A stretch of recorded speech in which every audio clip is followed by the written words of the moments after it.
Bon, on va expliquer un petit peu la après-midi des temps français. Donc, je vais la parole à Agnès de l'université Paul Valéry de Montpellier. Et donc, merci beaucoup d'avoir été de cette session. Merci. Donc,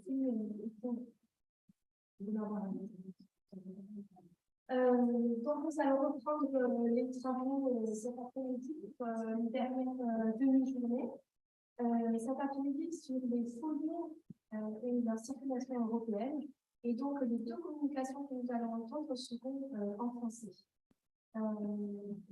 Donc, je vous présente d'abord Rémi Bruna, qui est maître de conférence à l'Université de Strasbourg, qui est l'auteur d'une monographie sur les sommets de Michael Johnson et qui a récemment co-dirigé deux ouvrages, The Early Modern English Sonnet, Ever in Motion, dans Manchester University Press, par 2020, avec Laetitia Sanson-Métis et Erika Zanon.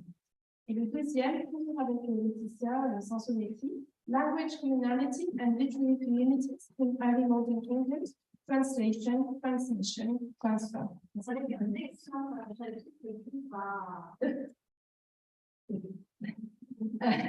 Et donc, ça y est, je vous dis.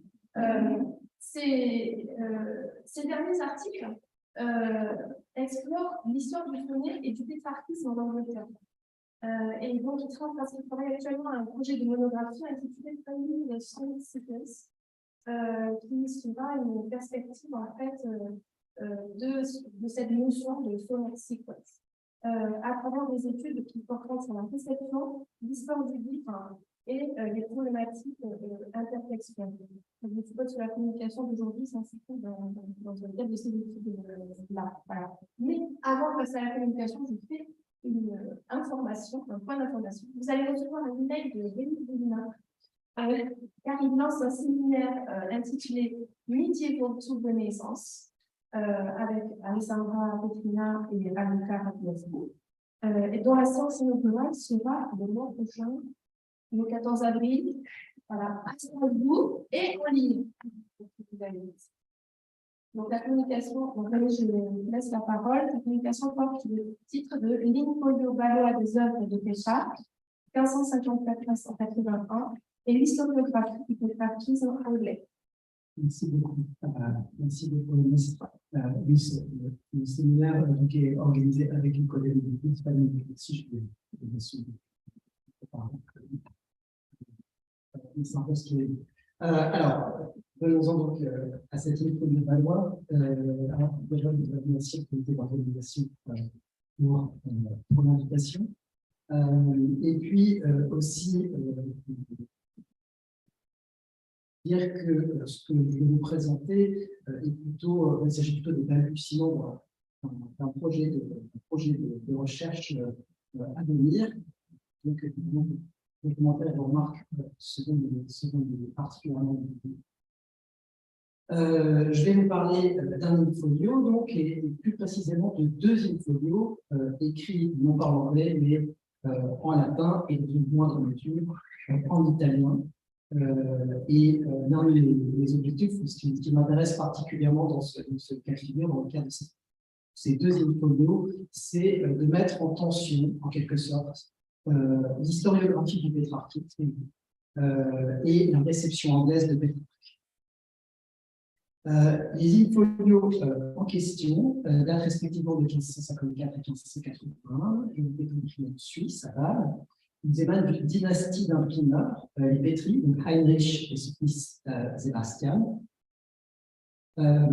Pour vous donner un aperçu de l'environnement dans lequel ils évoluent, une anecdote, à la mort d'Adam Petri, ou Adam Petri, donc le père de Heinrich, sa mère se remarie avec l'humaniste Sebastian Münster, qui écrit bientôt un ouvrage, donc la cosmographie universelle, qui on peut considérer comme un des chefs-d'œuvre de l'imprimerie valoise. Donc, vous voyez ici la page de titre de la toute première édition latine des textes du 1570. Parmi les autres chefs-d'œuvre de l'imprimerie valoise, on pense aussi des Humani Corporis Fabrica, des Alpes. Pendant les années 1530 à 1580 environ, l'imprimerie valoise profite d'un environnement et d'une conjoncture particulièrement favorable. L'emplacement de Bâle au bord du Rhin favorise évidemment le commerce et l'échange. La présence dans la ville de la première université suisse, fondée en 1460, stimule la production imprimée. La ville reçoit en outre en 1471 une concession de l'emploi pour organiser une foire 2 fois par an, à l'automne et au printemps, ce qui est idéal pour une ville située entre 2 autres villes de foire particulièrement importantes avec lesquelles elle entretient des liens. Évidemment, 2 villes particulièrement importantes pour l'imprimerie et le livre aussi, Francfort au nord et Lyon au sud. Bâle était extrêmement bien placé pour bénéficier à la fois de l'humanisme, on pense évidemment à la philopérasme, et de la réforme. Je rappelle que Calvin il imprime la première édition en latin de l'institution de la religion chrétienne en 1536. Donc la dynamique conjuguée de l'humanisme et de la réforme explique en grande partie l'essor de l'industrie de l'imprimerie à Bâle. Sur la deuxième carte, donc, qui est un petit peu artisanale et un petit peu floue, hein, je m'en excuse. Donc cette carte n'est pas du tout, n'a rien d'exhaustif, évidemment les frontières sont les frontières actuelles.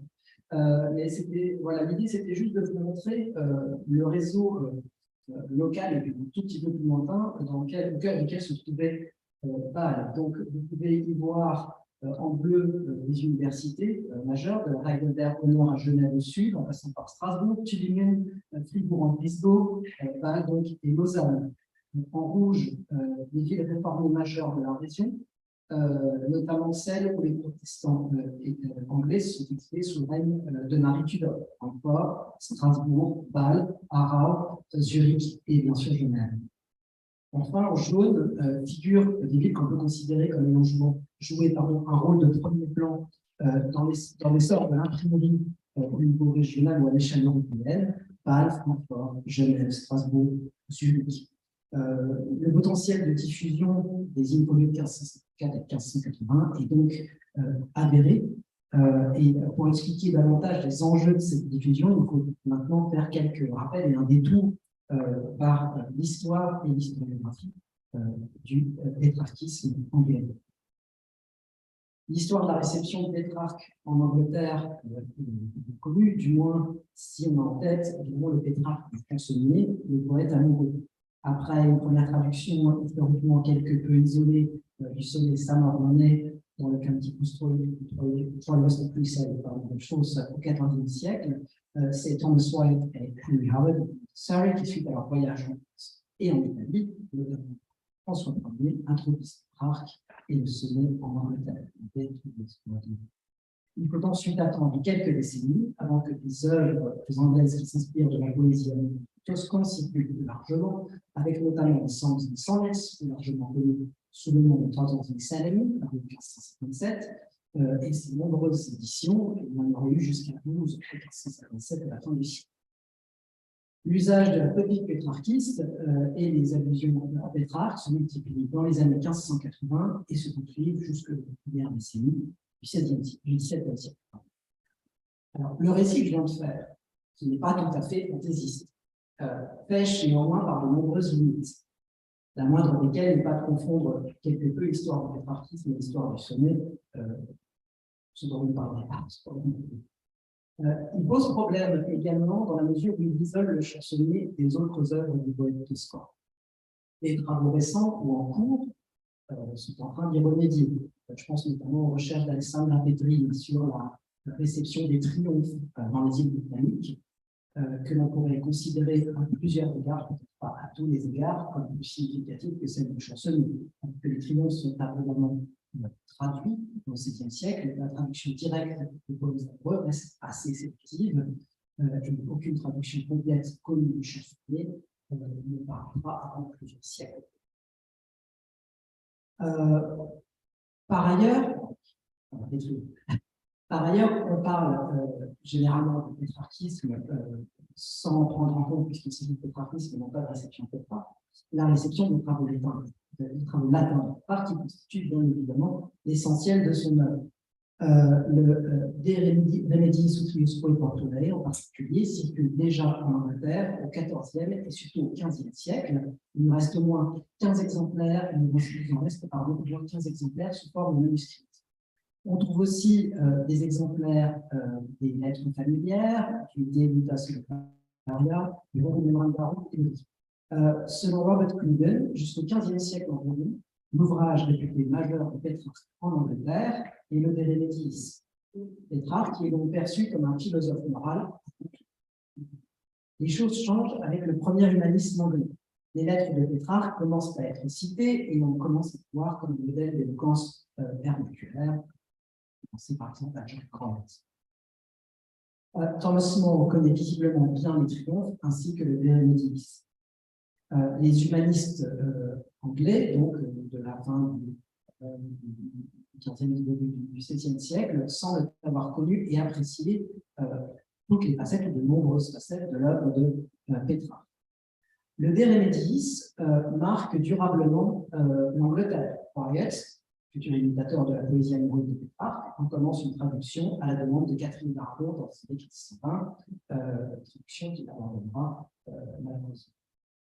On trouve des traces du De Remediis chez George Gascoigne dans le manuscrit donc, The Book of Joy, présenté par son auteur à Elizabeth en 1576, c'est peut-être 1577.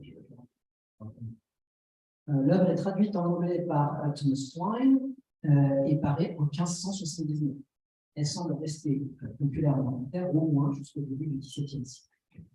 Ce ne sont que quelques exemples parmi d'autres qui montrent qu'au côté du Pétrarque des poèmes amoureux, l'Angleterre reçoit aussi, et peut-être sur une période plus longue, le Pétrarque de la philosophie morale, voire encore un autre Pétrarque particulièrement compatible avec l'Église réformée.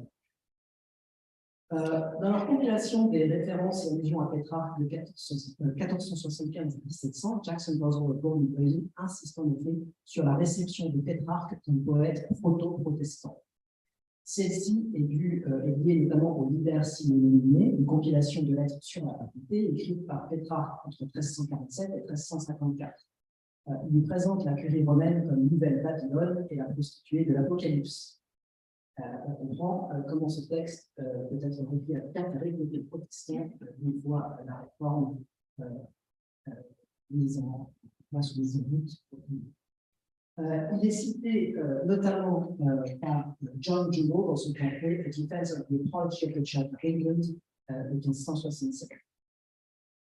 Ce texte est parfois accompagné de 3 sonnets dont la tonalité est similaire. On retrouve traces de ces sonnets dans les publications anglaises assez tard, au XVIIe siècle. Et ce sont certainement les poèmes issus du chansonnier qui ont reçu l'attention la plus constante des années 1540 à la deuxième moitié du XVIIe siècle. Le grand intérêt de l'in-folio Valois est donc de rassembler de nombreux textes de Pétrarque, notamment ceux qui ont circulé le plus à l'époque. Les travaux sur la réception anglaise de la poésie amoureuse vernaculaire de Pétrarque se sont beaucoup attardés, par raison, sur les éditions commentées de ses œuvres italiennes. Je pense notamment à l'édition commandée par Bello, qui circule en Italie puis en Europe à partir du XVe siècle. Ces travaux ont moins envisagé la réception des œuvres de Pétrarque à travers des recueils comme ceux imprimés par la famille Pétrarque. L'ouvrage ne comprend pas l'intégralité des œuvres de Pétrarque, mais on y trouve en première place le De Remediis, et un peu plus loin, le Secretum, qui est particulièrement intéressant quand on se penche sur la poésie amoureuse, puisqu'il en fournit des clés de lecture, des clés d'interprétation. De manière excessivement schématique, le premier tome comprend des œuvres de philosophie morale, le deuxième, des lettres, le troisième, la poésie latine, et le dernier, la poésie italienne. La présence d'une table des matières au tout début du premier volume, là aussi c'est un peu flou, pardonnez-moi, confirme que l'ensemble a été pensé comme formant une certaine unité, même si on observera que la pagination proposée s'interrompt à la fin du troisième tome. C'est juste la ligne isolée en bas du quatrième tome. On voit vraiment bien, je suis désolé, ça a l'air bien mieux sur mon écran. Voilà, donc évidemment, cette importance moindre conférée au quatrième tome peut avoir plusieurs raisons. Peut-être qu'au stade où cette table des matières a été imprimée, le quatrième tome a suffisamment avancé. Peut-être aussi que ça peut être aussi lié tout simplement à un faible volume de l'œuvre en italien. Donc, il faut s'en souvenir. Vous voyez ici donc la table des matières du quatrième tome en italien. Donc, si vous regardez l'épaisseur des pages de côté, donc, là c'est l'exemplaire qui est conservé à la Bibliothèque nationale de Strasbourg. Cet exemplaire-là est en 2 volumes. Donc, le premier volume comprend le premier tome. Le deuxième volume comprend les tomes 2, 3, 4. Donc là, c'est vraiment une partie très mince du deuxième volume. Voilà. Chaque tome possède sa page de titre et sa propre table de matière, ce qui laisse envisager, bien sûr, la possibilité d'exécution d'un seul tome à la fois. Malgré ces limites, c'est la possibilité d'une acquisition de ces œuvres dans l'ensemble, c'est-à-dire l'inclusion dans cet ensemble, justement, dans cet ensemble d'œuvres très disparates, cette inclusion dans un même ensemble d'œuvres très disparates, et dont la réception a été en général étudiée séparément. Alors que les travaux récents, peut-être plus si récents maintenant, sur la poésie amoureuse pétrarchiste, plus si récemment, c'est-à-dire depuis les années 1990 à peu près, ont insisté sur l'existence de plusieurs pétrarques, c'est-à-dire de plusieurs manières d'envisager le poète toscan dans la poésie amoureuse. Elles ont assez ironiquement négligé les autres pétrarques, c'est-à-dire non seulement le pétrarque musulman, mais aussi le pétrarque philosophe arabe, le dernier fils, et même assez souvent le pétrarque proto-protestant de l'univers civilisé et des sonnets antipapes. Pour paraphraser assez librement Jacques Le Goff, peut-être peut-on envisager une étude de la réception de Pétrarque qui tend du moins à couper son œuvre en tranches. Un fait intéressant, qui relève probablement de la coïncidence, je ne dirais pas le contraire, mais ce fait m'encourage tout de même à essayer de trouver des points de passage entre les avatars du poète, ou du moins entre certains d'entre eux. Quand on feuillette l'in-folio jusqu'aux signatures BBC verso et BBC recto, pour être précis, on se rend compte que les sonnets les plus récurrents dans la réception anglaise de Pétrarque au XVIe et XVIIe siècle se trouvent imprimés en vis-à-vis. À gauche, les poèmes Samordonnet et Pacciarentro, les 2 sonnets de Pétrarque les plus souvent imités en Angleterre au XVIe siècle. Alors, parmi les raisons de cette popularité, dégagez qu'il s'agit des 2 poèmes qui mettent le plus volontiers en exergue le jeu des antithèses et expriment donc de la manière la plus palpable les contractions des situations amoureuses. Ça en fait aussi des marqueurs particulièrement clairs de ce que l'on peut appeler pétrarchisme, y compris dans ses dimensions les plus caricaturales. Ces poèmes ont donné lieu à une systématisation de leur procédé et sont donc tout indiqués comme source pour la pratique du pétrarchisme en tant que style. Le verbe to patriarchize, contrairement au pétrarchisme, le patriarchisme est attesté à cette période chez Copland. Et il consiste à écrire précisément en utilisant ces formes. Sur la page opposée figurent les 3 sonnets antipapaux que j'ai mentionnés tout à l'heure. On trouve des allusions à ces sonnets de manière continue au cours de la période qui occupe, et au moins jusqu'à Milton. La question de la réconciliation, ou du moins des points de passage entre un Pétrarque proto-protestant et le Pétrarque des poèmes amoureux devient ainsi l'un des enjeux majeurs de la circulation de l'in-folio valois. Je voudrais donc brièvement faire le point sur le contexte dans lequel il émerge en lien avec l'histoire anglaise. Dans les années 1550, Bâle est un pôle d'attraction, comme je l'ai dit, en raison de son université et du dynamisme du milieu des imprimeurs.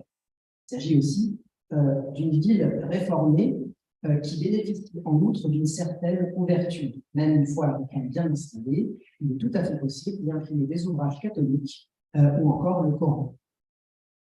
La plupart des protestants anglais qui séjournent à Bâle au cours du règne de Marie Ier n'y sont venus que dans un deuxième temps, après des tentatives infructueuses des communautés d'exilés à Francfort et à Strasbourg d'imposer un modèle de l'église réformée anglaise. Parmi les exilés à Bâle, les personnes ayant fait un passage, on trouve le nom de figures majeures de l'histoire anglaise et de la Réforme. John Fox, contraint de fuir l'Angleterre en 1554, se rend d'abord à Strasbourg, puis à Francfort, avant de rejoindre Bâle, où il séjourne de fin 1555 à fin 1559. Il est immatriculé comme étudiant à l'université pendant l'hiver 1556-57. Il occupe la fonction de correcteur chez l'imprimeur Autorinus, qui est le plus important imprimeur de la Villa Société. Ce même imprimeur publie en 1559 la première édition en latin du Martyrologe de Fox, et Acts and Monuments, connu aussi sous le nom de livre de martyrs, qui sera publié pour la première fois en anglais à Londres par un autre ancien exilé, John Day. Fox aurait peut-être terminé son œuvre au Clara Cloister, vous trouvez une reconstruction ici, une maquette, une reconstruction historique, dans une maison partagée par les exilés anglais. Plusieurs Anglais comme lui sembleraient avoir travaillé avec les imprimeurs de la ville. Un autre exemple significatif est celui de John Day. Il est immatriculé à l'université en 1555-56 et publie à Bâle une édition revue de fond en comble de son catalogue des écrivains de Grande-Bretagne en 1557-1559. Le cas de Day est intéressant car il témoigne de l'intérêt d'un théologien réformé pour Pétrarque avant même son départ d'Angleterre. En 1550, dans son pamphlet intitulé The Apology of John Daly's Black Papist, Bâle fait référence au poète italien pour défendre le mariage. Laura, rebaptisée pour l'occasion Lauretta, devient la femme de Pétrarque.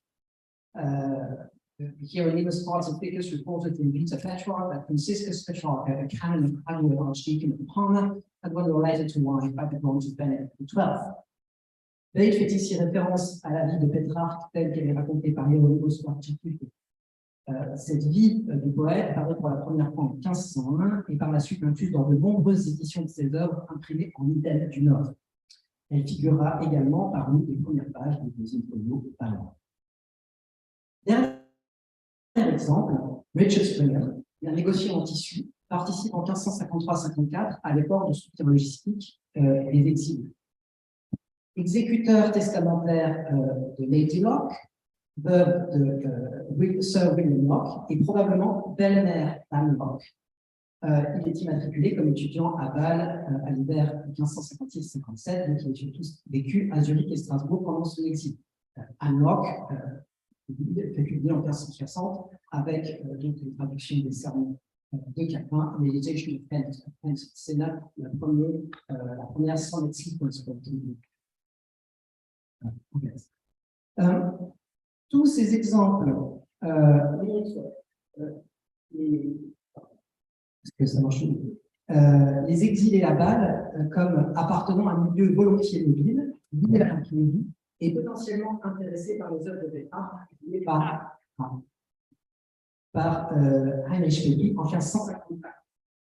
Je ne sais pas si vous comprenez. Ici, c'est donc par ailleurs, jusqu'au moment, si on ne fait pas comme ça, vous m'entendez?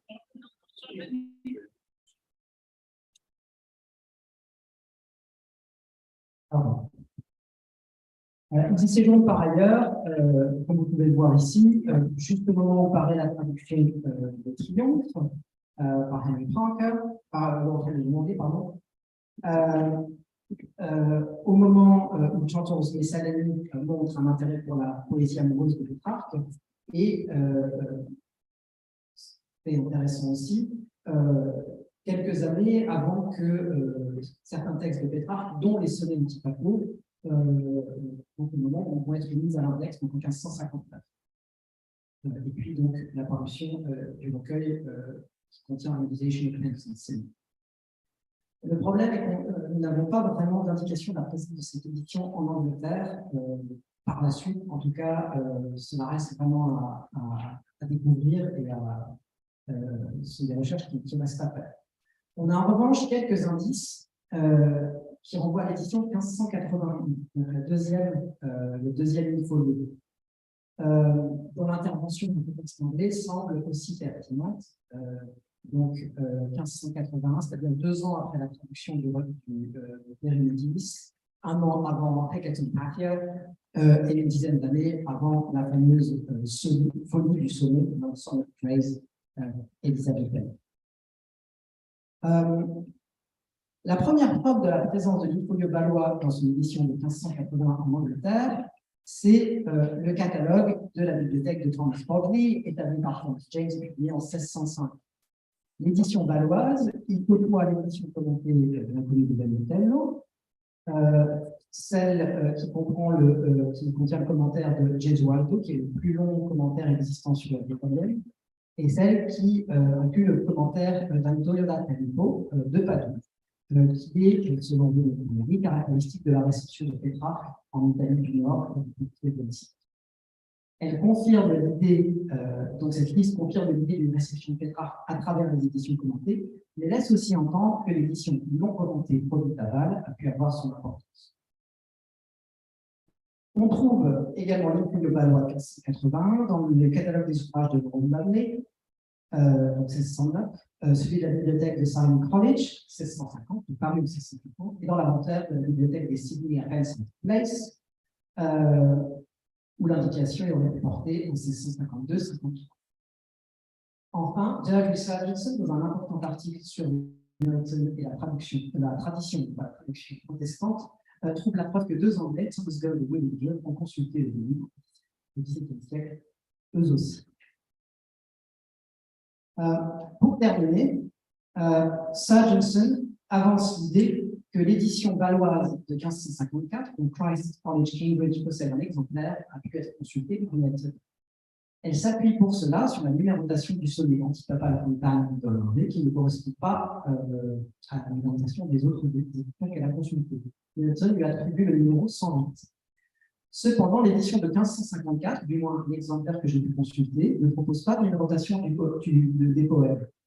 On trouve cette numérotation, en revanche, dans l'édition de 1580, et Fontana di Dolore, reçoit le numéro 100. Comme nous le rappelle Gordon Grayson, je vais conclure maintenant, la réception des œuvres de Pétrarque en Europe s'est faite en 2 temps. Ce sont d'abord les œuvres latines qui ont circulé, avant que les œuvres en italien prennent davantage d'importance, jusqu'à peut-être éclipser les autres. Il ne s'agit pas forcément pour moi de remettre en cause cette idée. En revanche, il me semble que l'on peut légitimement se demander si les différentes parties de son œuvre sont restées complètement étanches l'une à l'autre.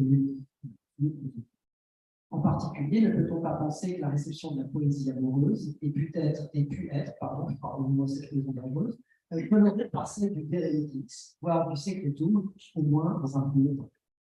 Et puisque Pétrarque a été au moins en partie reçu comme un poète proto-protestant, n'est-il pas permis de penser que l'environnement de la réforme, voire de la prise d'importance du protestantisme réformé sous Élisabeth, ait pu influer de manière significative sur la tradition de poésie amoureuse qui est issue du chansonnier? L'in-folio balois, plutôt que de proposer une canonisation de Pétrarque qui n'était plus à faire, aurait pu jouer un rôle précieux de pont entre différentes facettes d'une même autorité.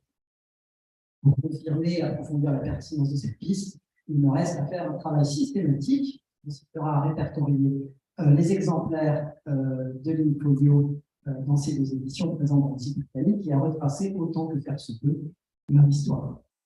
Je vous remercie.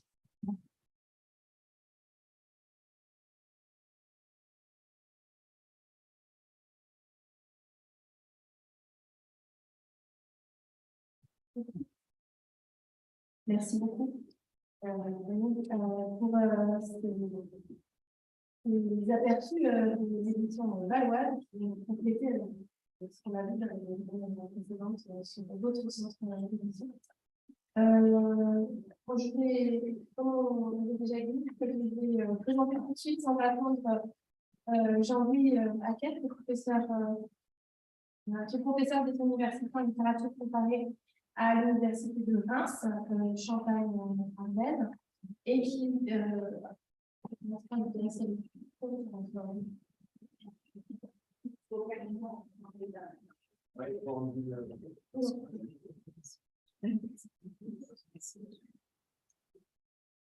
le professeur Julie Agest et travaille sur les domaines français, anglais et allemand des Lumières à romantisme. Il travaille sur la poétique historique des genres littéraires, l'esthétique du paysage, en littérature, en peinture, dans les arts du jardin, et sur l'histoire du livre. Notamment sur les liens entre illustration et réception. Spécialiste des métamorphoses de l'Arcadie, c'était le titre de votre monographie publiée chez Classique Garnier. Ces travaux récents portent plutôt sur les pratiques éditoriales en Italie, en France et en Angleterre. Vous avez coédité un volume collectif en 2020 intitulé La confession et le texte licencieux, pratiques textuelles et éditoriales. Voilà. Et vos derniers travaux portent sur la réception de Milton au début du XVIIIe siècle, dans un article intitulé Paolo et Voltaire, modèle littéraire et contestation critique, dans une revue qui s'appelle Italica Belgradensia. Dans votre travail aujourd'hui, votre communication s'intitule Paradise Lost in Folio, une enquête continentale entre France et Italie. Et elle s'inscrit dans le travail.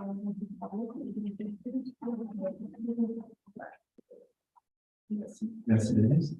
Je suis heureux de participer pour une deuxième fois au congrès de la Société Française Shakespeare, cette fois-ci en présentiel dans ce bel endroit qui a un petit parfum d'outre-Manche. Alors, ce que je vais vous présenter est une partie d'un projet en cours, moi aussi, qui est achevé sur la circulation des exemplaires illustrés des paradis perdus sur le continent européen, France, Angleterre et France, Allemagne et Italie. Et je vais me consacrer aujourd'hui à un parcours entre Londres et l'Italie. C'est un peu l'inverse du parcours de Pétrarque que je vous propose. Pour m'inscrire dans la problématique de ce colloque, j'ai donc centré mon attention sur les infodos, puisque les tonnes circulent de façon illustrée bien au-delà des infodos, mais les infodos sont un très bon révélateur de la situation de la diffusion de Milton en Europe. Alors, comme on sait, depuis les débuts dans les débuts de l'imprimerie, le format infolio, on l'a vu dans différentes communications, a pris pour des œuvres littéraires vernaculaires, dans ce domaine spécifique, des significations nouvelles dès le XVIe siècle. Mon propos qui porte sur le XVIIIe siècle confirmera ces usages en ajoutant peut-être un aspect qui n'a pas encore beaucoup été abordé jusqu'à présent, c'est la question du lien entre le format infolio et les destinataires ou commanditaires de ces éditions.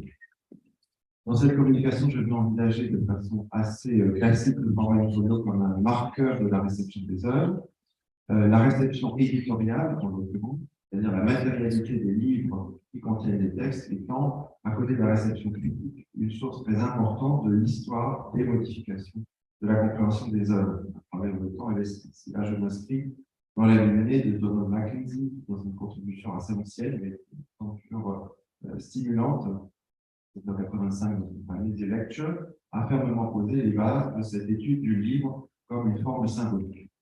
Je vous propose donc des résultats partiels sur les enquêtes en cours, en 3 étapes, de Londres à Paris, mais en passant par l'Italie.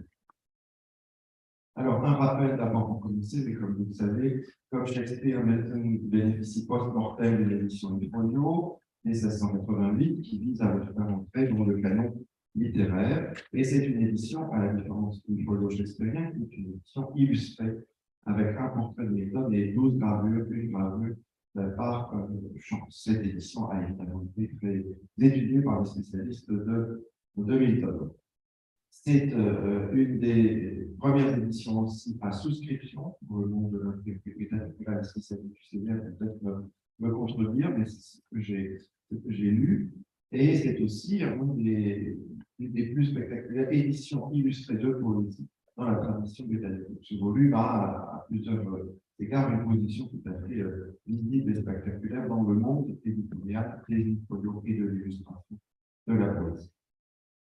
Alors, la première étape de mon parcours commence à Londres. C'est un parcours un peu compliqué que je vous expose. Il s'agit d'un folio anglais pour une traduction de Milton en italien.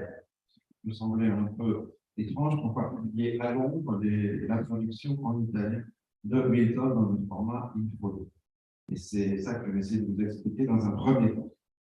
Alors, c'est assez surprenant, mais c'est intéressant sur le rôle des intermédiaires culturels dans les échanges entre la Grande-Bretagne et l'Italie, puisque le traducteur de cet ouvrage, c'est Paolo Rolli, un intermédiaire culturel qui est connu aujourd'hui surtout des musicologues, parce qu'il a produit de très nombreux livres et d'opéras pour les compositeurs qui mettaient en scène des opéras à Londres, dont Handel.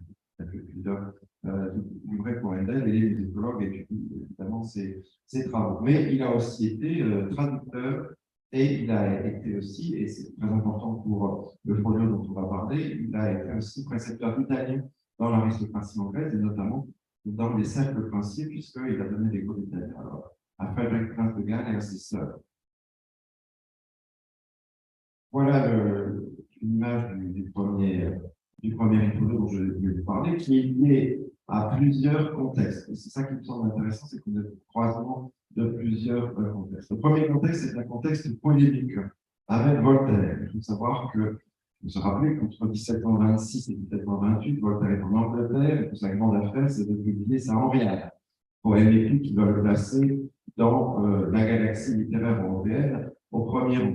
Il a un grand succès dramatique avec Édith et maintenant il veut continuer en écrivant une épopée. Il est exilé en Angleterre et il intègre assez bien au cercle littéraire anglais et s'active pour faire paraître son épopée. Et il l'accompagne d'un essai rédigé en anglais sur la poésie épique, essai dans lequel il parle évidemment de Milton. Mais il parle aussi de l'Arioste, et il dit des choses beaucoup moins positives sur l'Arioste que sur Milton. Et donc, Paolo Rolli, qui se sent représentant de la nation italienne en Angleterre, répond à Voltaire et publie des observations sur l'essai sur la poésie épique de Voltaire. Et il se met à traduire en italien les 6 premiers livres du Paradis perdu, dans lesquels Voltaire a pris tous ces exemples, qui sont plus critiques que Milton. Donc, premier élément, cette traduction est une réponse à Voltaire dans un débat critique qui est un débat européen, qui sont prêts à Londres et qui est un débat européen. Vous allez me dire, ça n'explique pas le choix du format in-folio. Milton circule beaucoup, mais pas tant que ça.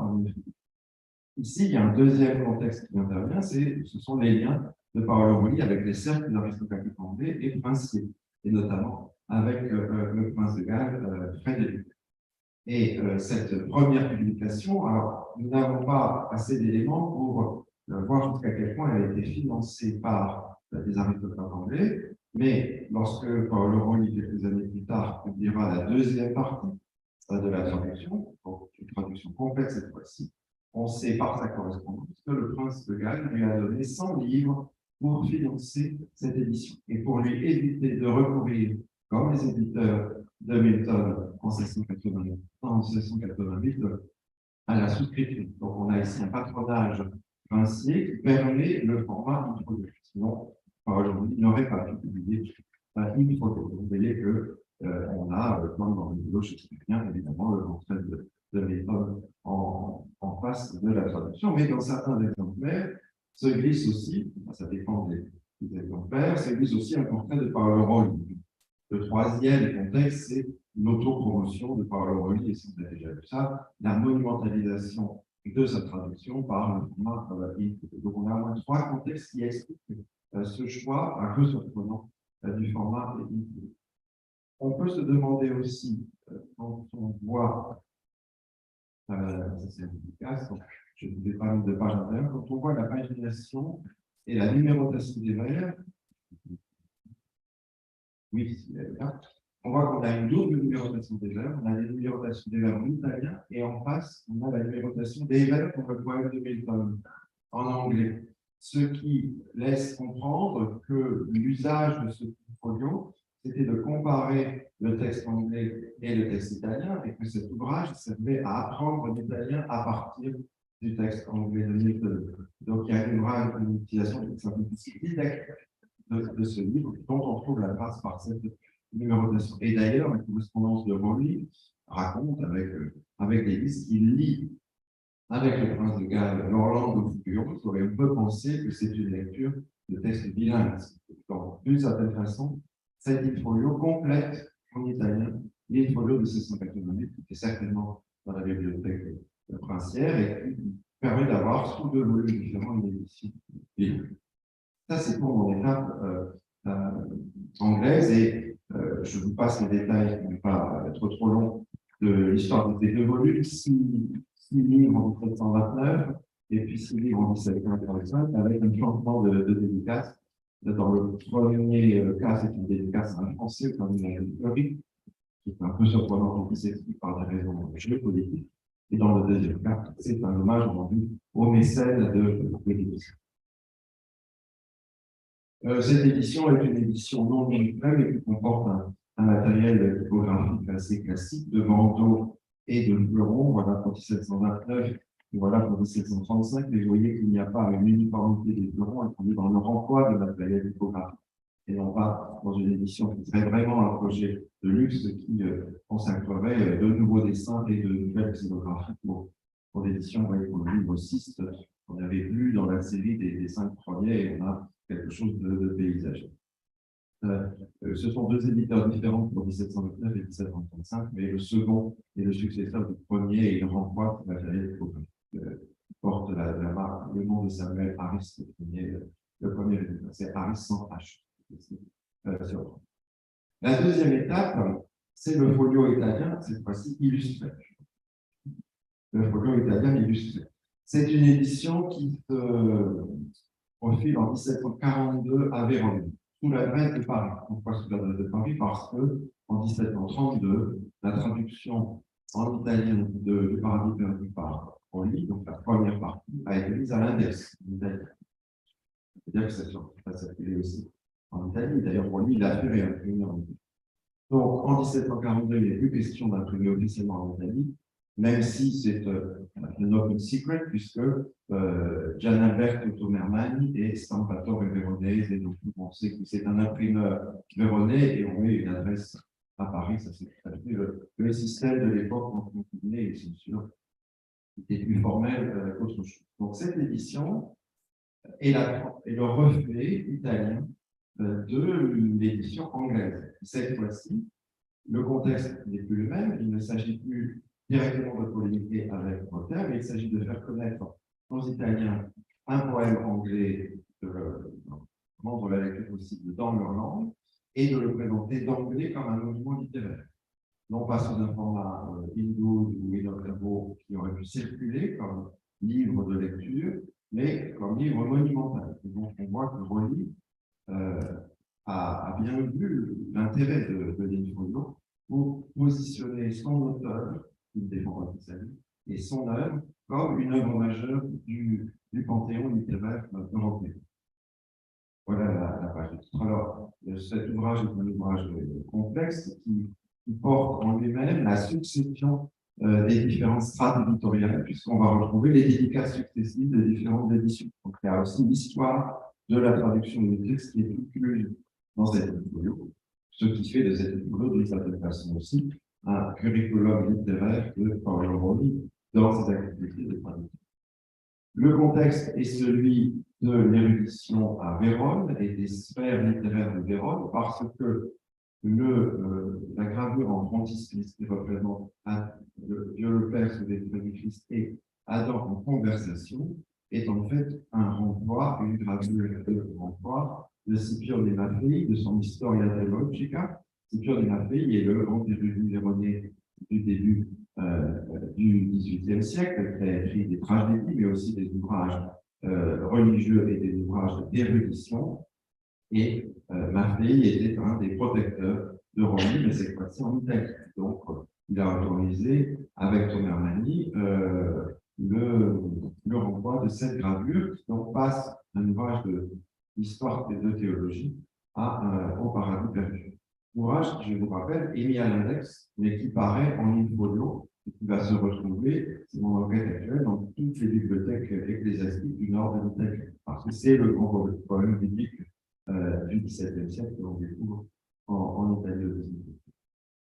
On retrouve, je vous ai dit dans ce livre, l'histoire de la traduction, et notamment une lettre de 1730 de Paolo Roli, qui envoie dès 1730 la première partie et ses observations sur Voltaire à Marseille. Donc la circulation vers l'Italie est très précoce et a donné lieu en 1942 à ce grand projet d'édition luxueuse. Voilà ce à quoi ressemble l'ouvrage. Il y a une gravure en tête de page pour chacun des champs, avec un texte sur 2 colonnes, une xylographie qui sépare les colonnes et qui met donc en valeur le texte de façon assez dense pour le texte. Ça fait penser à l'édition des sonnets assez dense, mais avec des grandes marges pour le luxe de l'édition. Cette édition in-folio est en fait la transformation d'une édition in-octave. Et là aussi, ça m'a semblé un exemple intéressant du passage d'un format à l'autre. Parce que les gravures que vous avez ici, c'est le renvoi des gravures de l'édition précédente en 1740, in-octavo, où là, les gravures étaient en planche hors texte face au début de chaque chant. Donc, on passe d'un système classique, gravure sur cuivre hors texte face à la typographie, à un système qui va combiner, qui va réutiliser les gravures sur cuivre dans la page de texte. Et donc, cela veut dire que l'on est bien dans une édition luxe, puisqu'il faut 2 passages sur presse pour obtenir la page, une première fois sur la presse pour la gravure et une deuxième fois sur la presse typographique. Avec la réalisation, cette fois-ci, pour cette édition, des ornements qui sont sur les côtés de chaque image. Donc là, on voit bien le format de la gravure, c'est le format in-octavo qui se trouve inséré dans un schéma décoratif in-folio. Voilà la série des images. Elles sont très intéressantes du point de vue de la réception iconographique du paradis perdu, mais je n'ai guère le temps de les commenter, sauf la première.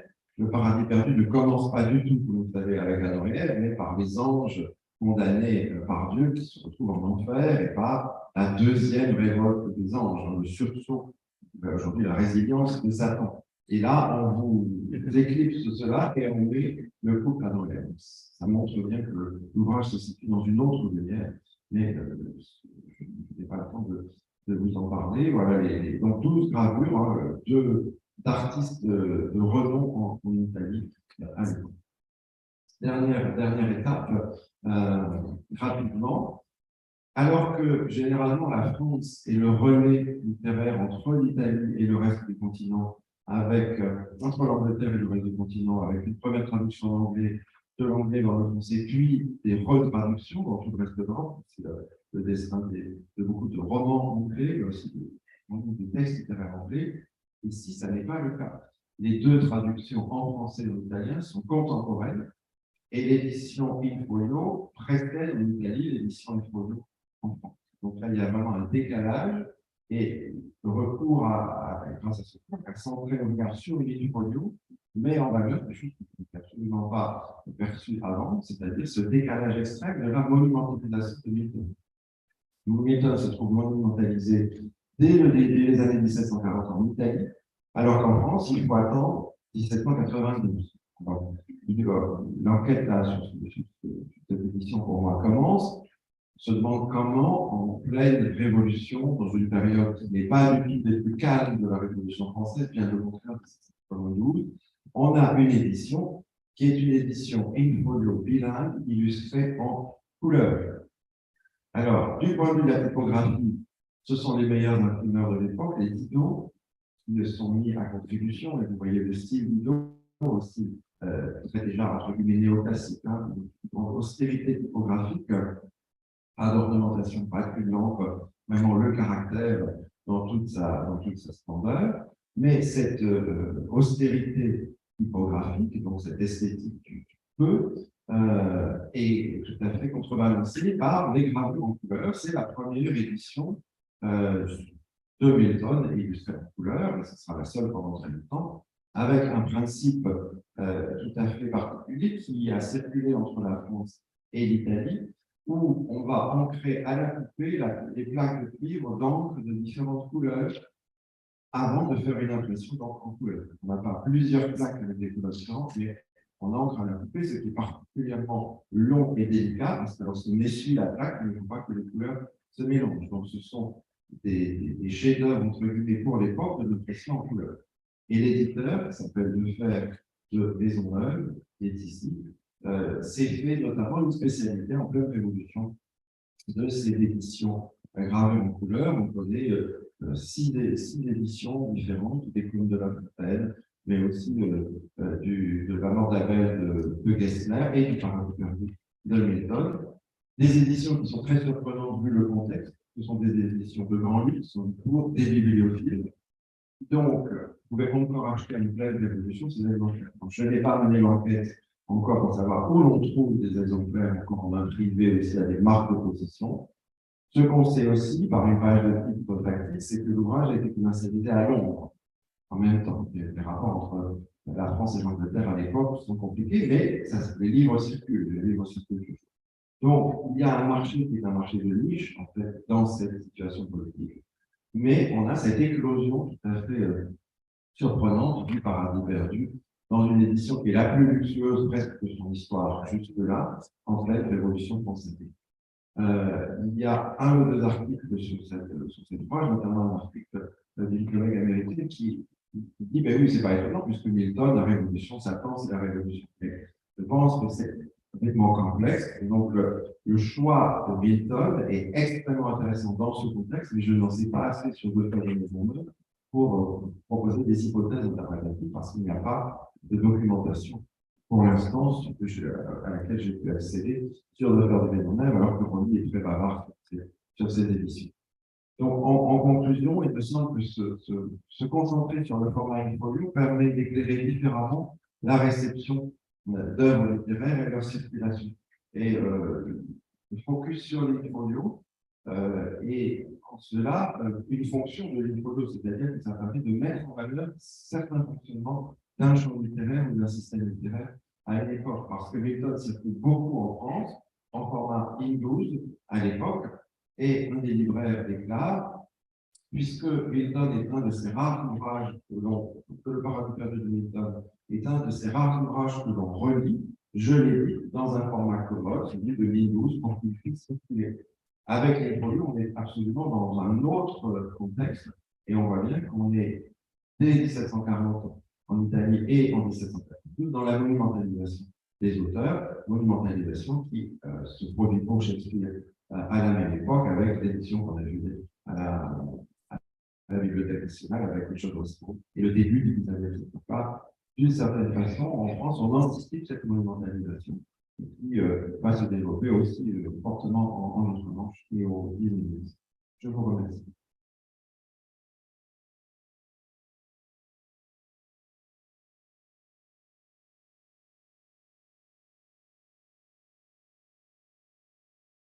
Les communications se répondent entre la France, l'Angleterre, l'Italie. Je fais comment les folio bougent en fait. Bien qu'on n'arrête pas de dire que ce sont des gros livres, et on voit que vous avez fait voyager. Je dois m'excuser, nous n'avons plus qu'un micro, je crois, parce que bientôt, voilà, c'est important d'échanger. Je vais laisser peut-être la salle des questions,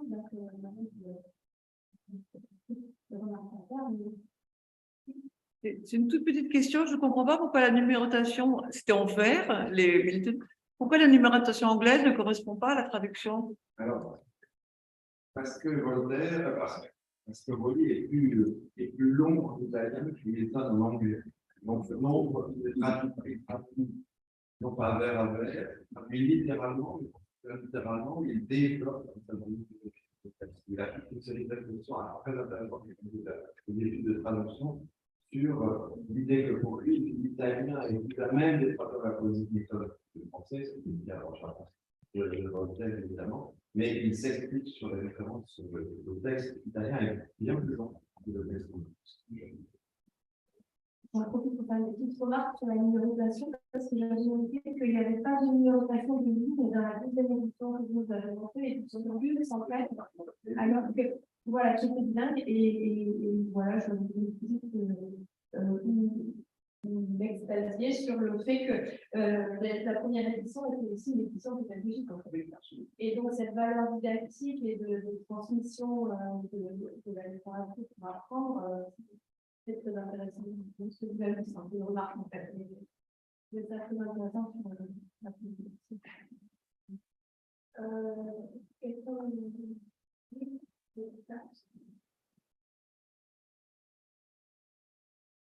Merci beaucoup à tous les deux. Moi, je me suis régalée en vous écoutant parce que ça correspond à des intérêts que je mets moi aussi. Merci beaucoup d'avoir mis en tension, comme tu disais, Agnès, la monumentalisation de l'objet du folio et son rapport à d'autres formats qui sont plus petits, qui sont plus dégageables, ou même ça, c'est tout simplement la mise en parallèle avec un autre folio.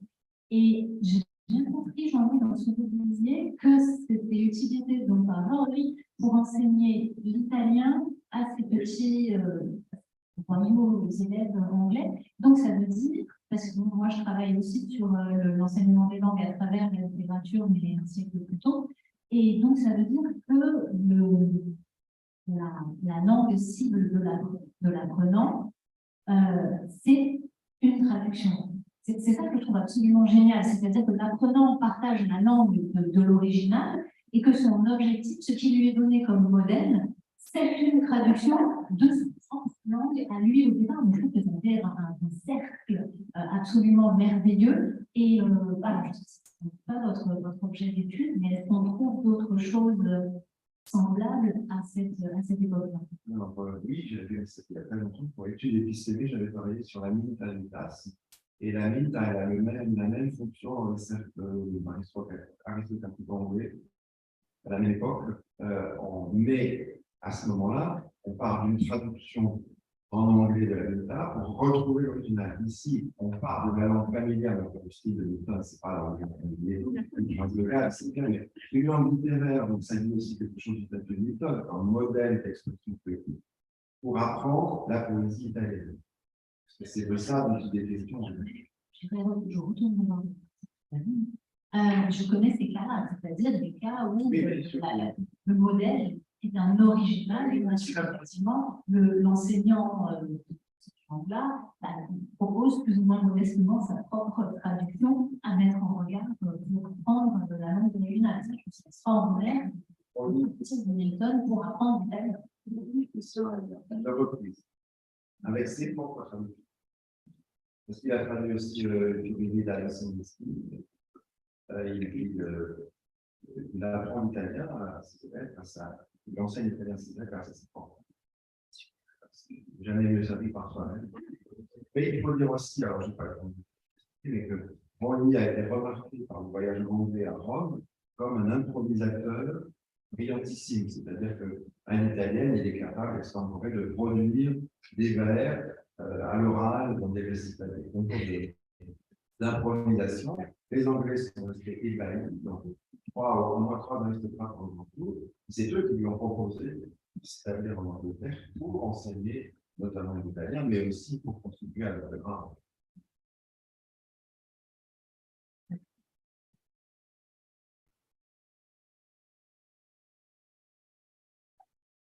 Juste pour rebondir sur ce que dit Laetitia, en fait, à l'époque où Shakespeare apprend le latin, on est dans la version, et là, on serait dans le thème.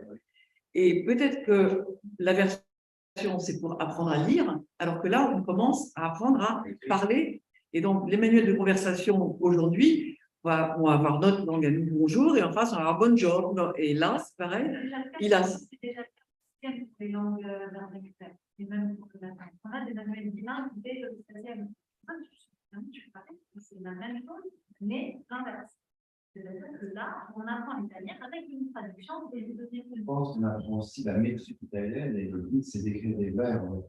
Ce n'est pas la compétence active orale, c'est la compétence active écrite pour faire des vers en italien, ce qui doit être le summum de la culture dans ces cercles. Un 16e aussi pour la poésie, il y a les mêmes enjeux, mais on voit que la langue a apprendre celle de l'origine, pas celle de la et avant, on se sert de Pétrarque pour apprendre l'italien en Angleterre. Et ce que je trouve fascinant, c'est que finalement, Milton en italien a remplacé Pétrarque.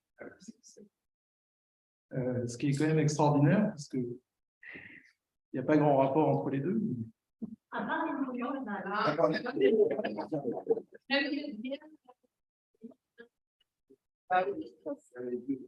Deux questions.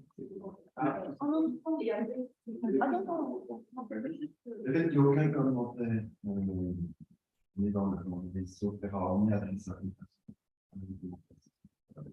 Et est-ce que dans le modèle italien de cette englobant, est-ce qu'il y a aussi l'absence de ce commentaire pour le cancionnière et où est-ce qu'on retrouve des notes? Il faut savoir si Bâle se singularise ou si Bâle reprend avec la circulation des éditions. Alors,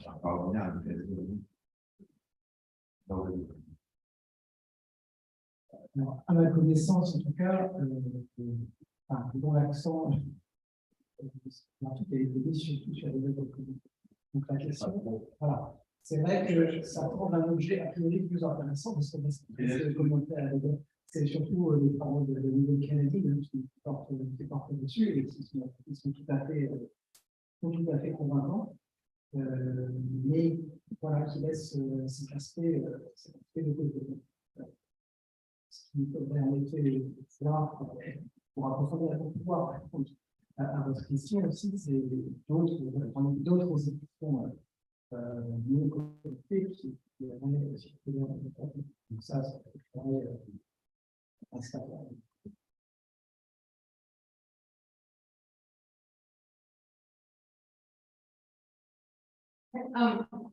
Merci tous les deux pour une excellente. Rémi, juste une question sur Pétrarque réforme. En fait, le livre de Gordon Braden, c'est lequel que vous avez cité où il a une cette thèse en fait. C'est, je peux le titre exact, mais c'est Companion of Three. Donc, c'est vraiment une compilation de toutes les références entre les RA de 1461. Et merci d'avoir utilisé le in-folio de Bâle, en fait, pour montrer comment c'est important d'étudier une auteure, en fait, pas in pieces, mais en entier. Et je pense que c'est toujours une bonne chose. Merci beaucoup. Est-ce que vous êtes convaincu par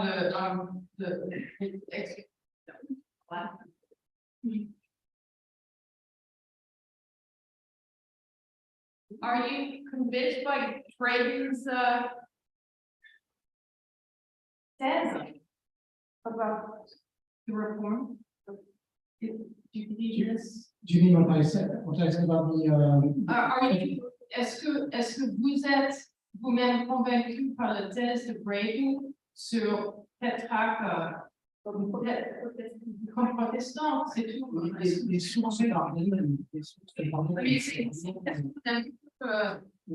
En fait, c'est pas la seule réception de Pétrarque. C'est un problème, la réception est complexe. Mais il y a aussi une appropriation de Pétrarque qui est très claire. Je pense que l'exemple de John Lake qui est assez particulier, mais voilà, la roi devient la famille de Pétrarque, le défend de mariage. Enfin, c'est un exemple qui est assez frappant. Mais alors, par conséquent aussi, quand on prend ça en considération et qu'on pense par exemple les narratives de Spencer, voilà, là il y a une espèce. Alors, est-ce qu'il y a vraiment une continuité? Je ne sais pas, mais ce qui est intéressant, c'est que finalement, voilà, c'est un capitalisme qui défend le mariage.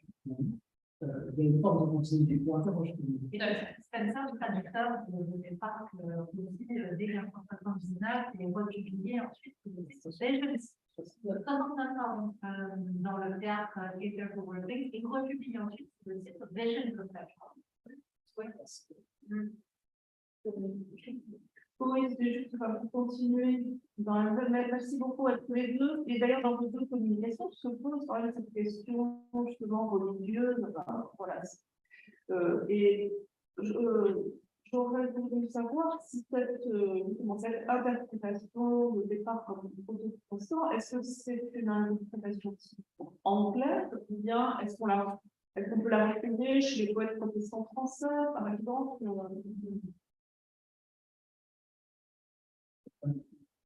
Je pense qu'il y a des points. Il est clair que des textes critiques sur Rome, il en circule beaucoup en Italie, et puis au place de Rome, Babylone. C'est un thème qui existe bien avant la réforme et qui va devenir des étendards de la thématique réformée. Du coup, Pétrarque, qui est un des représentants, c'est un poète extrêmement connu et diffusé, et voilà, il va être reçu comme le représentant de ce que les protestants disent, et voilà, Pétrarque est d'accord avec lui. On va trouver d'autres poètes italiens qui ont dessiné cette crise, par exemple, chez les Gardiaux. Oui, il y a certainement une malléabilité de la règle. Oui, voilà, selon Le point de vue, là, ça prend un relief. appelleront ça. Voilà. Je ne sais pas si j'ai. Oui, je pense que c'est le cas. Je ne vais pas trop prononcer parce que je ne vais pas dire mais dans les choses. Là, encore une fois, c'est plus les sommets les parties, c'est tout le monde a pensé à la place, c'est important. Et puis, voilà, j'avais quelque chose en tête, ça va ça me reviendra. Et par ailleurs, il y a aussi un certain nombre de travaux qui incitent, alors là, c'est plutôt pour cette question des personnes du sommet à la fin du siècle, sur ce milieu d'exilés italiens à Londres, milieu d'imprimer à l'imprimer dans les années 1570, 1580, 1590. Voilà, il y a tout un nœud ici. Il y a encore une question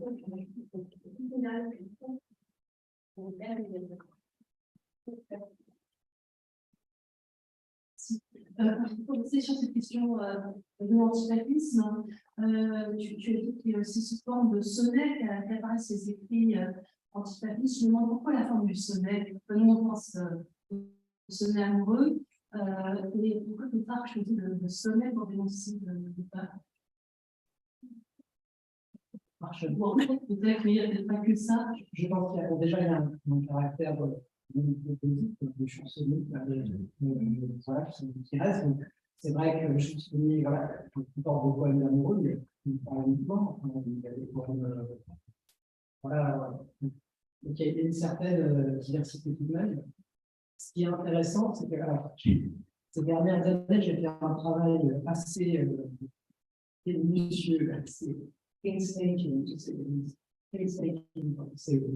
de tentative de répertorier les sommets bien au départ. Je sais que c'est déjà donc les sommets, notamment écrits et publiés, notamment en imprimé en Angleterre dans la deuxième moitié du siècle, et on a quand même un nombre déjà de sommets liés à des questions religieuses.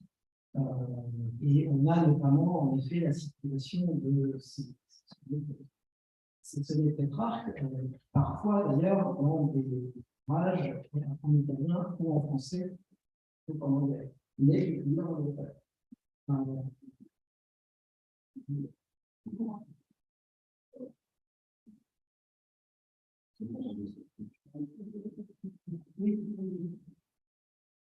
Bon, on a. Merci beaucoup à tous et merci aussi surtout à vous deux, les présentateurs. On peut les applaudir.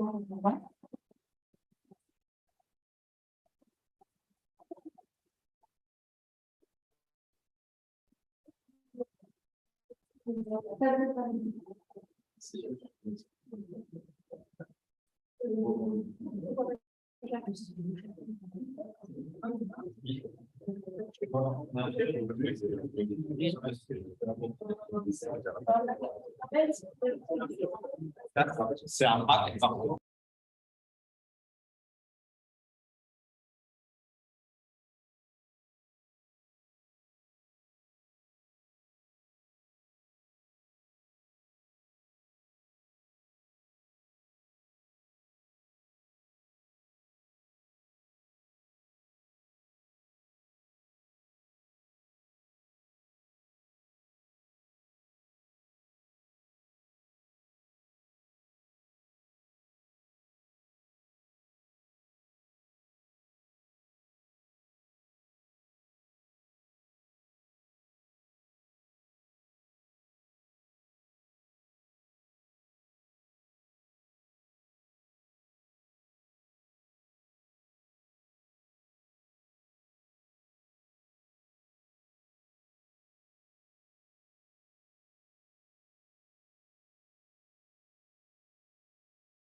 Rémi Bénin, car Jean-Jacques Chardon a il a un petit problème de santé et donc Rémi a gentiment accepté de le remplacer.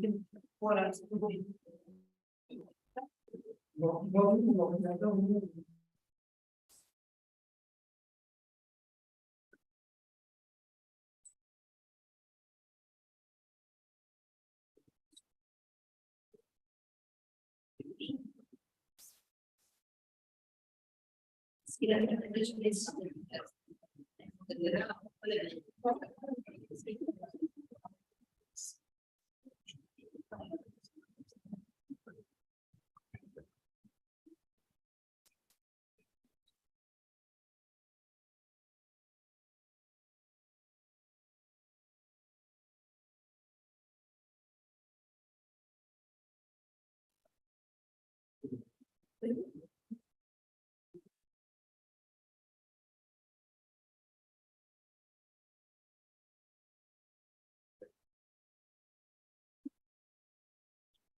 Excusez-moi. Cette dernière session de Fundraising Poetry. Nous accueillons tout d'abord Michael Sanchenko, qui va donc qui est comédien, poète et traducteur littéraire, notamment traduit la tragédie espagnole de Société et le roi Richard de Shakespeare en russe. Sa thèse de doctorat soutenue à Paris en 2015 s'intéresse au jeu de mots dans la chanson française des années 1980. Et donc le titre de votre communication est Everything So Interwoven, One with Another, le paratexte, All the Works of John Taylor, The Waterfalls, 1630. Merci beaucoup. C'est un immense bonheur pour moi de vous parler aujourd'hui de ce personnage inclassable, insaisissable et je dirais même souvent conflit. Dans mon intervention, il s'agit de faire sens de ce folio de 1630 à travers le prisme du paratexte. Alors, ça ne sert à rien, à mon sens, de parler paratexte ou le paratexte, tant qu'on reste à la politique de Taylor, qui a son univers. Donc, je vais essayer de faire le lien systématiquement. Je vais commencer déjà par cette appellation bizarre de Waterfalls. Pourquoi le poète de l'eau? Eh bien, tout simplement parce que John Taylor était batelier de son état, c'était son gagne-pain principal. Il était ce qu'on appelait à l'époque waterman, ou scholar, donc une espèce de taxi nautique qui permettait aux passagers de traverser la Seine, ce qu'on appelle un passeur en anglais. Or, en 1630, Taylor a déjà 52 ans, donc l'âge auquel Shakespeare nous quitte. Et évidemment, ce n'est plus n'importe quel batelier. Il a déjà occupé des postes haut placés dans l'administration en tant que représentant de sa corporation de batelier, justement. Il vivra encore 23 ans et il écrira à peu près autant de textes que contient ce volume. John Taylor, c'est quelqu'un qui aime bien poser comme quelqu'un qui n'a pas eu d'éducation comme quelqu'un de très simple, de très direct, de très franc, qui évite les expressions abstruses pour ne pas égarer ses lecteurs, qui évite le latin, le grec païen, etc. Grosso modo, comme quelqu'un qui appelle un chat un chat. On verra par la suite que ce n'est pas tout à fait vrai, mais il aime bien parler de lui-même en tant que quelqu'un qui a little learning. Et on voit bien sur la slide, dans l'une des pièces liminaires du folio, on trouve ce petit poème de Bill, commence par Thou hast no learning yet, etc. Donc ça, c'est un peu un lieu commun qui concerne Taylor. Et évidemment, ce paratexte est pensé un autre paratexte de Ben Jonson qui parle de Shakespeare.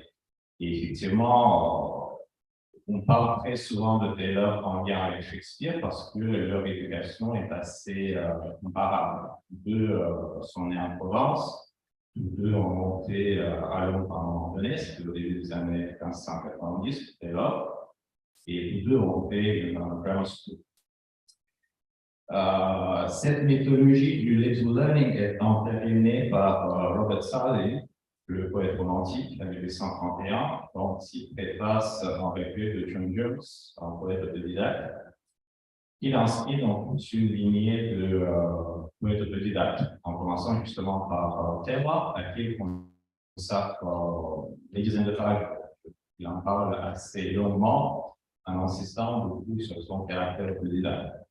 Alors, cette étude de Southey contient un nombre d'observations fines, mais aussi quelques lieux communs qui ont été répétés pendant des dizaines d'années, jusqu'au XXe siècle, même par les universitaires.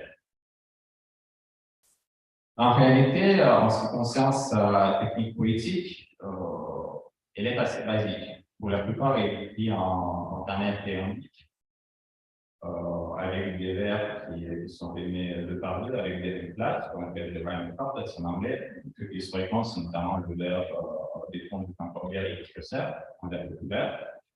Mais en même temps, c'est quelqu'un qui est suffisamment habile, qui sait vraiment faire des vers. Donc, il a une certaine technique poétique, tout de même. All Works of John Taylor, The Works of Poets, c'est un livre qui choque. C'est un livre qui est extrêmement éclectique parce qu'on a en même temps des œuvres tout à fait sérieuses, mais aussi des œuvres humoristiques et burlesques qui sont tout le temps mélangées. Donc, il y a des œuvres sérieuses comme un résumé en vers de l'Ancien Testament, une vie de la Vierge Marie, une description en vers aussi d'un récent épisode de peste à Londres, des élégies funéraires tout à fait sérieuses, mais aussi parodiques, des pastiches. Mais au milieu, on a aussi un recueil de blagues, même pas en vers. On a aussi de la nonsense poetry, on a des vers et d'autres écrits complètement cocasses. Donc, ce côté bariolé de l'ouvrage choque beaucoup, d'autant plus que il se trouve dans ce format prestigieux par excellence, parce qu'en 7 ans, quand les Johnson publie cette box, il est déjà critiqué, il n'est pas rempli des masques, pour être léger, pour être publié un peu lourd. Et en plus, il est critiqué de l'avoir appelé box, parce que le mot box était jusque-là réservé pour la plupart pour les œuvres religieuses, théologiques, etc. Par ailleurs, c'est un ouvrage qui n'inclut pas que des œuvres de Taylor, mais aussi quelques pièces par d'autres auteurs, dans le cas des chants épistolaires. Mais dans ce cas, ces œuvres sont bien attribuées. Il n'y en a pas beaucoup. Alors, c'est choquant, mais ce voisinage inattendu s'explique par le fait que, en fait, il y a 2 raisons à ça. Donc, tout d'abord, c'est un livre qui se décompose en 3 blocs. Les folios de Shakespeare. Et chez Shakespeare, c'est thématique. Alors, chez Taylor, absolument pas. Mais il y a 3 blocs et chacun a été imprimé par un atelier à part. Alors, ce qui se passe en réalité, c'est que chacun des ateliers avait déjà imprimé les œuvres de Taylor en petit format, en minuscule, et donc ils avaient les droits là-dessus. Donc, vous imprimez d'abord ces œuvres qu'ils avaient déjà imprimées. Ils ont ajouté peut-être par la suite des œuvres qu'ils n'avaient jamais imprimées, et donc ça faisait des mini-blocs thématiques, une dizaine de pages, pas plus, et ainsi s'est ajouté un bloc imprimé par notre atelier d'impression, ce qui fait qu'on voyage tout le temps du sérieux au comique. Et évidemment, ça fait des armes.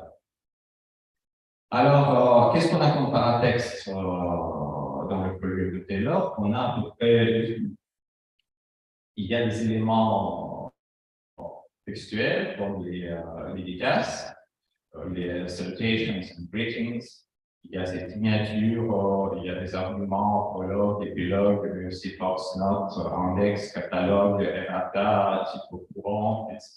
Il y a des éléments graphiques comme les titres, les fleurons, différents éléments typographiques, les finisses qui marquent la fin de l'ouvrage, ce qui est très important parce que les ouvrages, énormément, ils se décomposent ensuite davantage en nombre d'ouvrages plus petits parce qu'il y a tout le temps du paratexte. Chacun par son paratexte. Et finalement, pour moi, on pourrait aussi rapprocher les très nombreuses italiques du paratexte parce que, en fait, Taylor adore les références historiques et les noms propres. Il y en a beaucoup.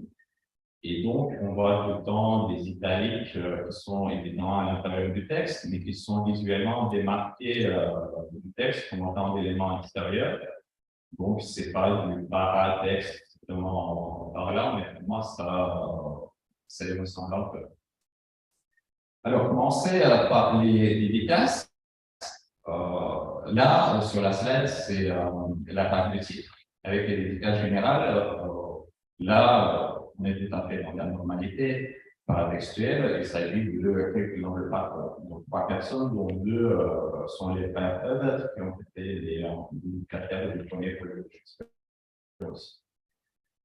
Ce que fait Taylor, c'est qu'il s'adresse à ses dédicataires en proposant des anagrammes. Et il adore les anagrammes.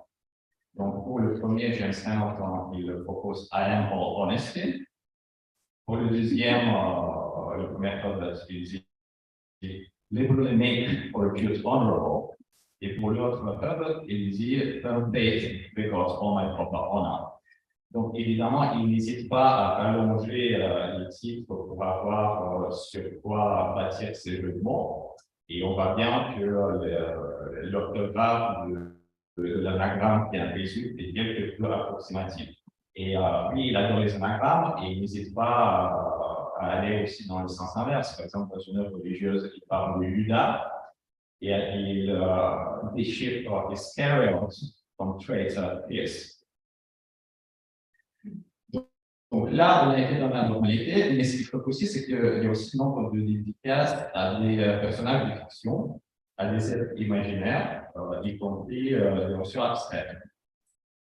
Je l'ai mis sur la partie supérieure de la slide, la page qui était face à la page précédente, qui est publiée côté recto, où on a cette dédicace au monde entier, the message produces, user and abuser of mankind. Et cette dédicace est en fait très violente, parce que c'est un peu une anti-invocation. Ce n'est pas un auteur qui s'amuse, c'est un auteur qui assume pleinement la bassesse de ce monde. Et la deuxième image de la même slide, c'est un emblème qui se trouve en milieu du volume, qui illustre notre œuvre, et où on voit justement le monde représenté comme un globe terrestre, qui est sanglé dans Bango avec les signes du zodiaque. Il est posé sur un chariot et le chariot est tiré par le diable et une prostituée avec son éventail. En fait, la prostituée représente la chair. Donc, on voit bien l'idée que cet auteur baroque se faisait du monde. Et on voit bien aussi la globalité de la dédicace, c'est vraiment le monde entier. Et parmi d'autres dédicaces, dans d'autres œuvres, on trouve aussi to know, to everybody, to anyone that he or she it makes no matter what they live, to all that understand English, to no matter who, no great matter where, to anyone that can read. Taylor adore détourner la formule yours truly dans ses signatures des dédicaces, et ces signatures en fait sont à chaque fois uniques. Donc, il signe à chaque fois avec beaucoup limité. Yours is you please to the mind. Yours so far and not further than you are mine. Donc, son indicateur et lui sont vraiment sur un pied d'égalité. You're so far and not further than you are mine. Une autre podcast, friendly, frolic, friend, three-hearted, famous, flourishing fishmongers, and brave, bold, passionate, gift-bringing butchers. Il adore les allitérations et il utilise souvent un procédé qui consiste à proposer une donne et son inverse, à répéter ce procédé plusieurs fois, pour ensuite proposer une synthèse qui est tout de suite contredite. Par exemple, nonsense upon sense, or sense upon nonsense. Choose your either, or neither. Ou alors, dedicated to the neither noble or ignoble, lord or lady, kind or cruel, learned or ignorant, cautious or courage, Christian or barbarian, man or woman, rich or poor, but to all and everyone in general, and particular. Les éléments qui servent en principe à faciliter la lecture d'un ouvrage, surtout un ouvrage d'ordre, sont détournés vers un paratexte qui est complètement efficace et souvent inutile. Par exemple, en exergue, on a des errata en verbe, mais ce ne sont pas les vrais errata parce qu'aucune coquille n'y est mentionnée. C'est une espèce de réflexion politique sur les aléas de la publication, sur le fait inévitable d'avoir des coquilles dans un ouvrage. Il y a un catalogue de tous les œuvres qui sont publiées dans ce volume, qui ne sert à rien parce que déjà il est incomplet, les œuvres ne sont pas dans le bon ordre, et en plus il n'y a pas les numéros de page. Et Taylor conclut pour dire Restant no glass in order in the book, but any man will find them that will look. Les notes, il y en a des sérieuses et des cocasses.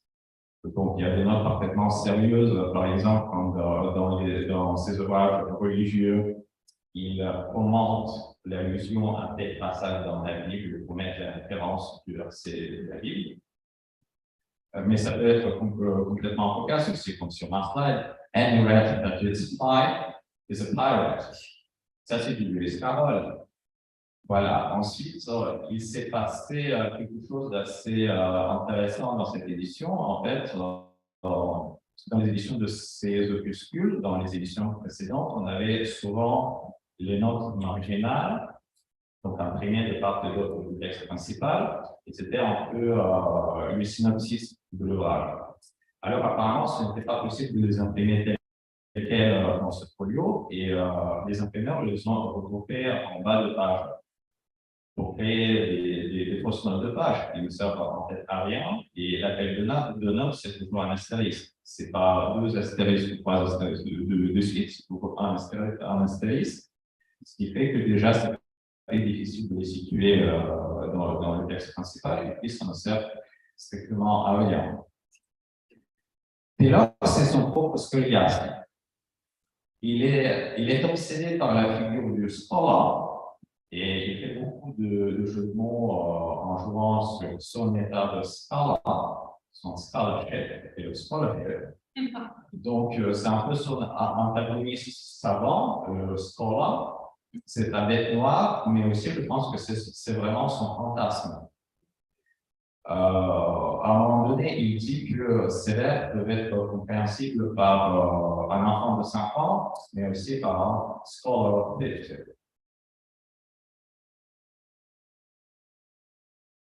50. Ce batelier joue avec les mots et jongle avec les sons à la manière d'un batteur, et à travers une série de formations sur la base de sonorité, il peut amener un changement de sens progressif et subtil. Et donc, chez lui, tout est lié, everything's looking to go from one with another. Il adore aussi faire des jeux de mots autour de son nom de Taylor, d'ailleurs. Donc oui, c'est quelqu'un qui organise le texte, qui le trouve et le recoue dans ses vers qui relatent la vie de la Vierge Marie. Il dit à un moment donné, mais moi, je ne suis pas un très bon tailleur parce que les habits que j'ai concoctés à la Vierge Marie sont en ligne d'elle. Et pour moi, cette idée est très intéressante, tout est lié. Et c'est l'idée même du texte, parce que le texte, étymologiquement, c'est quelque chose qui est tissé. Ce sont des fils qui sont mis ensemble, qui sont organisés. Autre point important de son paratexte, c'est que c'est son côté très universel. En fait, il adore les listes, les catalogues, les typologies. Il adore tout ce qui est global. Par exemple, ici, il fait référence à des chevaliers, des chambers, Guillaume de Bordeaux, Mathis de Gaulle, mais il parle aussi de Gargantua, de l'énorme tonneau de Westphalie, qui est le plus grand du monde. Mais il mentionne aussi l'infiniment petit, il mentionne comme femme, comme pouce. Il adore aussi les taxonomies, les listes de toutes sortes. Par exemple, dans un des paratextes, il propose une classification de ces débiteurs, parce qu'en fait, c'est marche par souscription, donc il y a des gens qui lui avaient promis de le payer et ne l'ont pas fait. Donc, tout d'abord, il y a ceux qui ont bien payé, ils seront remerciés tout au début de l'orage, mais il y a aussi ceux qui se sont volatilisés, qui sont morts, ceux qui peuvent payer mais ne veulent pas, ceux qui ne peuvent pas payer, etc., etc. Voilà. C'est quelqu'un de très intéressant parce que c'est quelqu'un qui est presque un blogueur ou un youtubeur aujourd'hui. Par exemple, il entreprend des challenges. Il entreprend un voyage de Londres à Édimbourg à pied. Et l'idée, c'est de ne pas utiliser d'argent. Il n'a pas d'argent sur lui. Il se défend de demander de l'argent, de demander de la nourriture, mais il se débrouille parce que son voyage a été médiatisé. Donc, il y a beaucoup de gens qui l'accueillent. Il laisse aussi des avis sur les endroits où il a dormi. Il dit n'allez pas dans tel auberge parce qu'il était très mal accueilli. Son nom même de Waterfall, c'est un peu une image de marque. Il s'engage dans le canular qu'il appelle Mad Pranks. Il fait aussi des espèces de battles, comme les rappeurs d'aujourd'hui, qui donnent lieu ensuite à un échange de pamphlets avec William Penn, par exemple. Je vais citer un extrait de ce texte qui est génial. Now, to understand my intention of the wonder with a goal of agenda to shield me from slander, to my good protection, I yield them subject my will protection of friendly correction. Instead of slight me, stroke me, strike me, reprove me, improve me, move me, love me, fight me, spite me, tell me, augment me, or else not offend me. But if thou dost spoke, but speak, the destruction will break. And if thou dost slay, the most of them will steal. My verses are made to write every jade. But they are forbidden from jades to be written. They should not be snapped nor brave nor baffled. But thou joy with thy neck and the voice of dragon, or very great company, my verse should be donkey. I like is you mine. C'est très important pour ça. Alors, pour conclure, mais qu'est-ce que c'est que cet objet? Que doit-on faire de tout ça?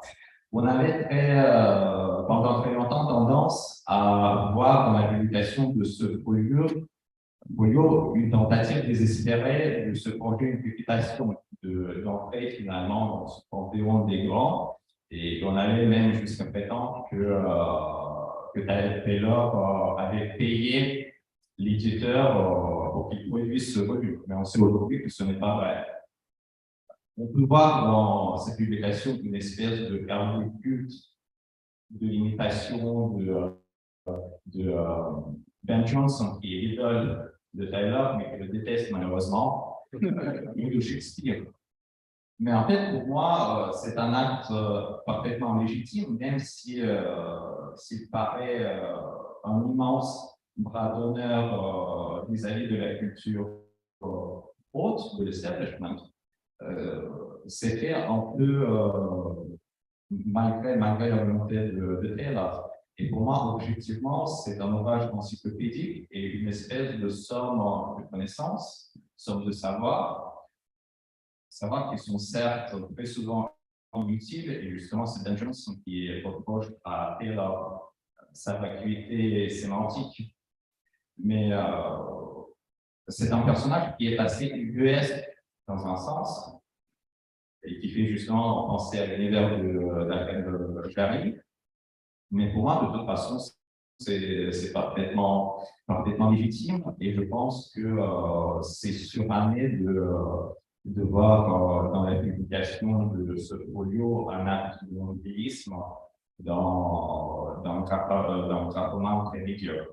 Voilà, je voudrais terminer là-dessus par les mots de Taylor, more my beset, but then more master servant. Merci beaucoup.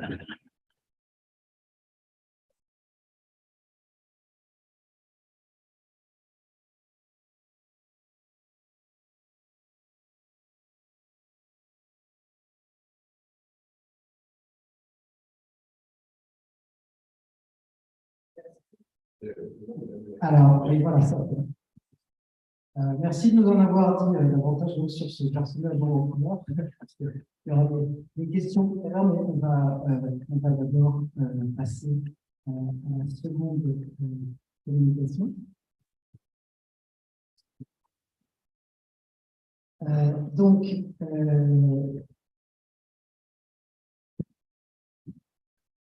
Béatrice Chirou, alors, pardon.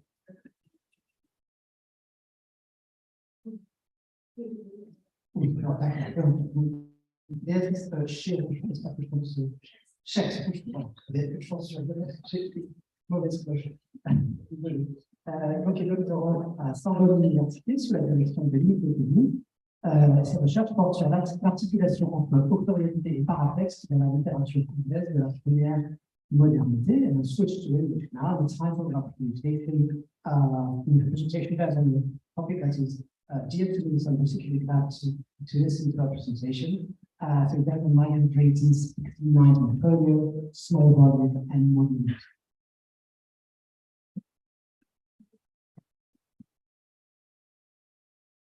According to an infamous note found in the diary of the vicar of Stratford-upon-Avon, John Ward, Shakespeare, Drayton, and Ben Jonson had a merry meeting, and it seemed run too hard, for Shakespeare died of fever, their contract. A lot had been written about Ward's anecdotes since, as it could possibly document how the most famous English writer died. What is less often commented on is that Ward also mentions two other English poets and playwrights, Drayton and Jonson, and thus introduces a triad of authors who are close enough to go carousing together in Stratford-upon-Avon. If we turn away from the sensational anecdotes to a more literal appreciation of the proximity between these figures, the triad still makes sense.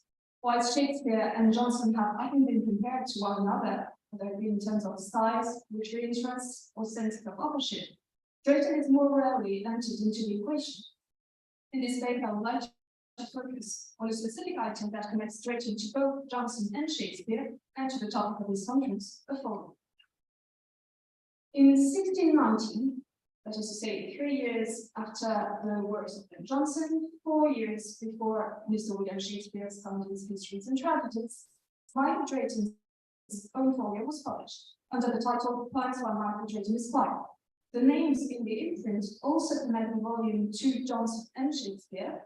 The book was published by John Smith-Wick, one of the members of the consortium of stationists who published the 1623 and 1642 Shakespearean volumes, and Drayton's folio was printed by William Stansby, who had published Jonson's works in 1616. But a major difference that immediately appears between these various folios has to do with their respective sizes. In the remaining copies of Drayton's poems, the pages are never more than 25 centimeters in height. In comparison, the pages in some copies of Shakespeare's folio, which is a crown folio, as we saw yesterday, can measure up to 34 centimeters. Jonson's volume, which is a pot folio like Drayton's, is a smaller book, but the pages in the majority of the remaining copies are still larger than in pots, ranging between 25 and 30 centimeters. Finally, Drayton's collection is not only a small but also rather thin book, made up of 124 sheets of paper, while there are 227 sheets in Shakespeare's and 257 in Jonson's. The material similarity of Drayton's folio is acknowledged by the poet himself in the dedication to his patron, Sir Walter Aston. These my few poems now collected into this small volume. Drayton's judgment on his small volume definitely sounds like a modest topos, in the same way that his collection of several long poems is simply designated as a few poems. Other modest topoi are to be found in this dedication. For instance, Drayton defines his writing as works of that maiden reign, praising thus that the poems date from Elizabethan times, the News, Mercy, and Stephen, according to Drayton, that the poet opposes to the world's coldness of Jacobean days. In other words, when the term works appears in the dedication, it is not to characterize the poet's production as an individual's achievement, as it is the case, for instance, in Johnson's works, but only to refer indirectly to his sort of inspiration, his idealized vision of Elizabethan aesthetics. Finally, Drayton presents his collection as the emanation of a long-term patronage relationship between himself and Sir Walter Aston in a standard etymizing topos, that so long as these poems have lived, they may remain as a monument finally grace to their honor. Metaphor is conventional, so the variants from the following so frequently found in patronage requests. Such a humble stance in a folio published during the author's lifetime and with his full agreement, surprising to say the least, influenced by what Stephen Bulwer calls the first folio centricity, which is particularly bolstered by the examples of Johnson and Shakespeare. The modern critic tends to believe that a folio has to be large in size and ambitious. Drayton's small volume and the dedication to Aston do not seem to correspond to this representation. Yet, the markers of humility that I have quoted are also contradicted in several places in the paratextual construction of the book, which clearly manifests strong authorial ambitions, starting with the etymizing topos itself. The book as a monumental metaphor is, of course, not just a compliment to a patron, but also a way of advertising the poet's achievement, building a poem, which is a monument. But there is more to be seen in terms of authorial construction in the paratext that introduces Drayton's volume. This liminal paratexts consists of an engraved title page, a letterpress title page, the portrait of the author, the dedication to Walter Aston, plus an epistle to the reader before each section, sometimes followed by the mandatory notes. Let's first concentrate on the portrait. The poet is represented as a laureate in an early modern garment. The portrait signed by William Paul is surrounded by an inscription in Latin that reads, "This is the figure of Michael Drayton, Squire, Britain poet, age 50, in year 1630. The portrait is also followed by a short Latin poem praising partial Drayton's place of birth. Interestingly enough, the portrait probably inspired Johnson's own laureate portrait, whose composition is very close. This engraved plate was first used in the 1614 folio, has sometimes been inserted in the 1616 folio by later users, thus giving the false impression that the Drayton portrait was inspired by the Johnson portrait, which is actually the opposite, chronologically speaking. But the major difference between the two is that whilst Johnson was granted a pension substantial enough to see him as a sort of totally honored poet before the creation of the official status during the Restoration, Michael Drayton never received any kind of royal support that could legitimize his claim to the lordship. The portrait therefore reads clearly as a contradiction with a humble tropes found in the dedication, as it boldly exposes the scope of Drayton's poetic claims. Let's now concentrate on the two title pages. Though the letterpress title page and the engraved title page are not always both present in all remaining copies, they work as a pair, as they both explain the nature of the collection based on generic grounds. The engraved title page represents allegories of 4 types of poems: epic, lyric, pastoral, and satiric, which could also be reminiscent of the engraved title page in Johnson's volume. All these poetic genres are gathered around their shared title, poems by Michael Drayton, Squire, collected into one volume. So the small volume phrase is not only a description of a small book, but maybe also a judgment call on the book as an efficient synthesis, as a result of an act of gathering, an act of anthologizing a variety of poetic genres into a single unit. The letterpress title page expands the nature of this anthology. Instead of a plain table of contents and catalogue, the list of poems is organized around a system of brackets, which corresponds to what Alan Blair calls a branching diagram structure. The branches here point out organic relationships between different categories of poems that corresponds to the genres displayed on the engraved title page. On the one hand, the Baron's Wars, inventory epistles, idea, and odes for epic and lyric. On the other hand, the epilogues, the manual for pastoral, the ode for satire. The titles are not organized chronologically, but hierarchically, as in the Engraved Frontispiece. The collection starts with the more elevated genres, epic and lyric, and ends with the lower collective genres, the satire and the pastoral. One genre resists classification in these categories, though, the legends, a non-canonical genre experimented with by Drayton, and which I will come back to later. So when taken as a whole, the two title pages and the portrait convey a sense of aspiration towards a laureate status, which finds its legitimacy in a poetic system organized carefully as an aesthetic unit. How then should we interpret the seemingly paradoxical nature of this volume that oscillates between humble self-presentation and the dedication, more serious claims to poetic authorship in the rest of the paradox? In this paper, I would like to show that far from being a paradox, contradiction, the editorial and literary construction of the volume actually represents a distinctive conception of the poetic persona, which stands out from the Johnsonian and the Shakespearean models that we're more familiar with. Drayton's folio is not his first shot at publishing a collection of poems. The 1619 folio is actually the result of a series of poems by Michael Drayton Esquire, published respectively in 1605, 1608, 1610, 1613, 1615. From 1610 onwards, Smethwick and Stanley were leading the editorial team. This implies that the 1619 folio must treat as the result of an editorial collaboration over several years, and that the producers were presently hoping that another edition would be beneficial. Here I would like to show that the 1619 edition proceeds from a specific logic, which is not based on systematic additions and enlargements, but rather on the making of a poetic unit around a unique authorial figure.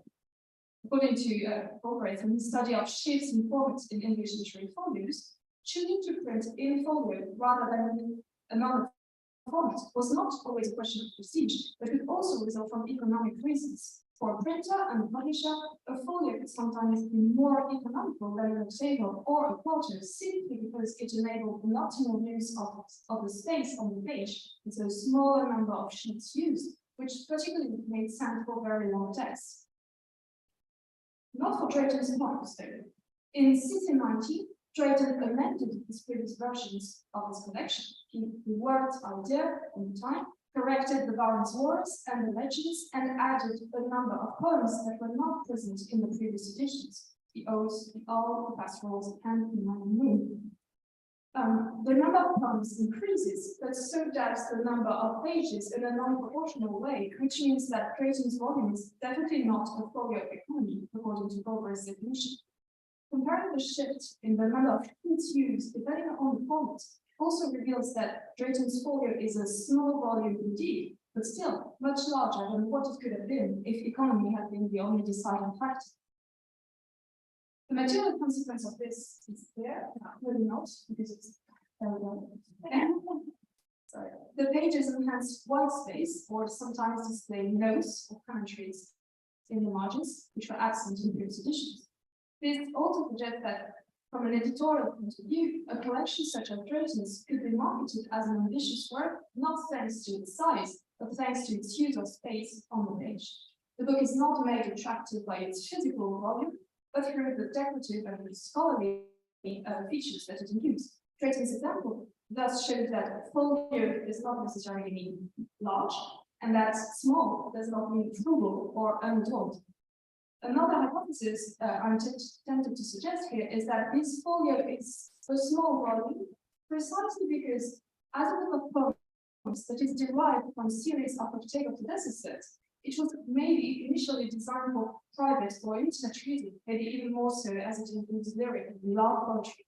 So if the publisher had a specific audience in mind, specific reading habits that are related to a genre, it may explain the choice of a smaller size of the folio, which was maybe more adapted to the reading practices of the intended audience. Maybe we could go as far as to see Drayton's volume as a sort of pocket folio, or folio for the pocket more than for the lectern.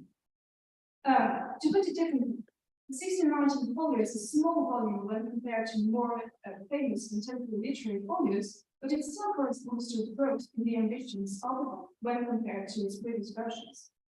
Conversely, It's editorial that suggests that this collection may have been thought as one item within a larger structure, that of a poetic arbor in the main. Indeed, the 1619 portfolio was published midway between several other literary folios by the same portrait. The first part of Folio in 1612 on the one hand, the second part of Folio in 1622, and the Battle of Agincourt in 1627 on the other hand. Interestingly enough, these various publications echo each other. For instance, the Battle of Agincourt opens perfectly with a poem by Ben Jonson, which phrases Michael Drayton's works in the chronological order of the folio editions. Johnson's commentary poem enhances a reader's experience of Drayton's series of folio publications by concentrating first on the poems included in poems, then on the two parts of folio, and finally on the poems included in the battle. It seems therefore to imply that the Battle of Agincourt is the finale of a novel of a set of poems gradually put together to form works. This means that these four folios in a row should read as an early form of intended style of publication. Though it is a tempting hypothesis, it's difficult to be too positive about it, as the printers and the publishers are not the same for these four editions. So the series was intended as a coherent sequence of folios. That would imply a high degree of authorial involvement in this project, which I cannot prove at this stage. In terms of size, though, it's remarkable that the Battle is very close to the 1619 volume, 25 centimeters again, when folio is a bit larger. Similarly, the portrait printed in poems is also used as a piece in the Battle, thus creating a sense of authorial advertising. Moreover, this portrait is dated from 1613, the year when the first part of folio was reissued, which could suggest that the portrait was originally intended to be in folio, at least in the second issue of the first part of folio. In any case, the presence of Drayton's lowered portraits in two of his literary folios definitely accounts for strategy of authorial monumentalization, though in small volumes only. More importantly, this monumentalization is directly linked to a generic definition of authorship. As we noticed earlier, Drayton's collection is entitled Poems and not Works. In this respect, it's worth comparing again with Ben Jonson's work and Shakespeare's posthumous folio. Whilst Johnson's 1615 folio famously sparked controversy because it used a completed format and an imposing layout to accommodate a medley of works, including publicly performed drama and occasional poetry, Drayton's volume is strictly defined in generic terms. Drama is clearly omitted, and this is not because Drayton did not write any plays. We tend to forget Drayton's career as a playwright, because almost none of his plays survived in print, but his name is mentioned as a collaborator in more than 20 different plays in Henslowe's diary. In that respect, Drayton's omission of drama in his volume can read as a deliberate anti-Johnsonian sense. Conversely, it seems to announce the emphasis on the single genre found later in Shakespeare's purely dramatic folio, but in a diametrically opposite way, as Drayton's collection only concentrates on poems. This generic tension between the three folios definitely has to do with the perceived hierarchy of genres.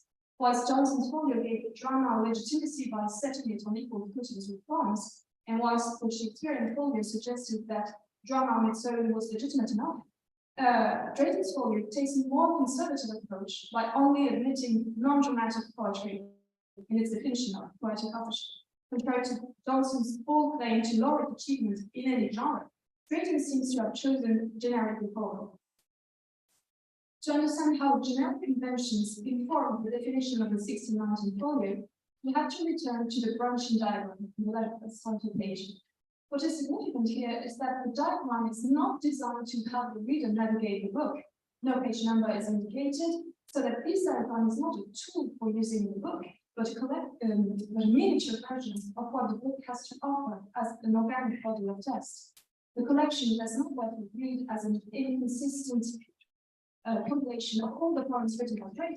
Rather, it turns into a synthesis of poetic genres collected by an individualized authorial figure, which will be presented in the premises that introduce each group of poems. In these purposes, Drayton's critical attention to genres is visible, especially because he endeavors to define each one of them, whether they be canonical or more experimental.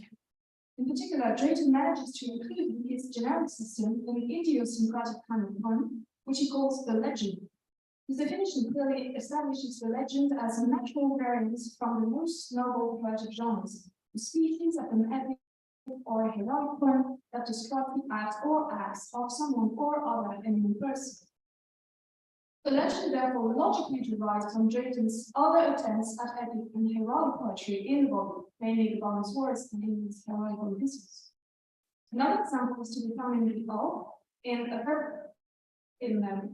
poetry sonnet to Sir Walter Scott that describes the poet's aesthetic evolution, full of full trumpet and stern tragic sounds, object outrageous and so forth. Here our pen lays steeped in English violence wounds, sent warlike sense to the tune of the air, are actively used to benefit moral studies, as like in humble tunes that sing. Here the poet's evolution seems to reverse the traditional rotary, which goes from the humblest genres to the most glorious ones. What is provoked by the poet here is an anti-virtual movement that goes from the epic, the shrill trumpet and stern tragic sounds, towards a political animal fable, the owl, the humble tunes. Yet the description of this poetic journey still reminds the reader of the start of the point, the English violence, that is to say, the Baron's Wars, that is to say, the beginning of the same volume.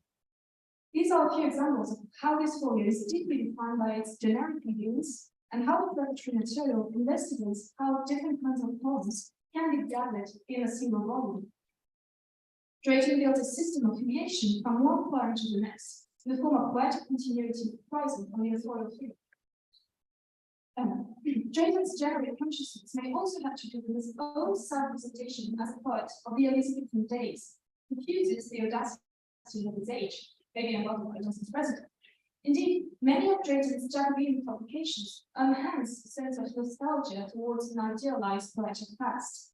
As mentioned earlier, Drayton defines his poems as the works of that maiden reign, as the product of the Elizabethan era, but by dating all the poems in the volume from this period, the poet deliberately mistakes quite a few which were written under James's reign. This misdating greatly contributes to the nostalgic mood of the volume as a whole. More precisely, Drayton's poetic imaginary is shaped by a much more archaic model than simply the muse nursing Elizabethan period. To Drayton, the archetype of the poet shows up in the mythical figure of the bard, who he wishes to emulate in the odes. The dedicatory poem that praises the old British bards upon the harps finds an echo in the opening ode entitled To Himself and the Harp. The authoritative figures of these early British poets probably provided a rewarding model for Drayton, who frequently laments the ignorance of his contemporaries and the unfortunate lot of the poets in the Jacobean age. This may also be one of the reasons why the 1619 collection is a full gathering of poems and works. Here, poems explicitly exclude dramatic poems, also because it aims at shaping an old-fashioned British bard persona, demonstrating the array of his skills within a clearly defined genre. To conclude, as a literary folio, Drayton's 1619 collection expresses an idea of this small volume with monumental aspirations invites us to qualify our notion of what a folio meant to early modern writers, printers, publishers, and readers, probably not just a large and luxurious repository for elite opera. A post-Johnsonian collection, Drayton's good fashion in the thorough figure to an authoritative gathering of the poet's achievement in his lifetime. Yet, as a pre-Shakespearean anthology, it concentrates on excellence in one specific genre. But more importantly, Drayton's truly distinctive touch shows in his continuous effort to define his collection as an organic body of works, in which each poem naturally connects to the others through the action of the bard-like poet. In this respect, it should emerge as an important case of study for the evolutions of the literary folio in the marketplace, both as a symbolic and as a material object. Merci.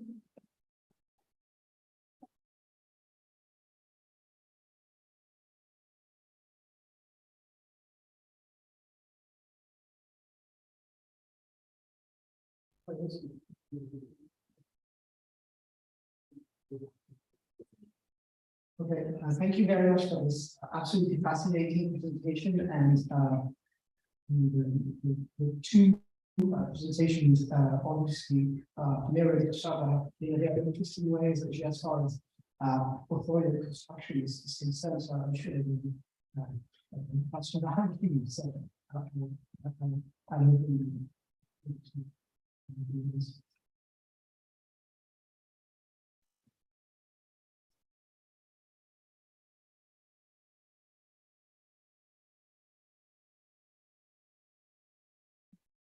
Yeah. I'm going to speak English for those who don't speak French. Well, I'm really glad that you talked about John Taylor, whom I encountered during my studies on eccentricity in modern England. When I studied the text, I did not study I did not talk about the folio, but I was thinking indeed that his writing mirrors, to some extent, the fact that he was making, he's making fun at the time maybe of editing. And in particular, you were talking about paratext, and maybe there's something about the paradox of the paratext itself. The fact that in the paratext, if we consider the book itself, the project itself, as being part of the self-fashioning of as an author, I find that very interesting. I'd like to know if you've got some more references in terms of articles and books which might have been written about the folio itself and the context, because obviously it was not the complete works of Taylor, because he was very active during the during the wars, especially as Mercurius in particular.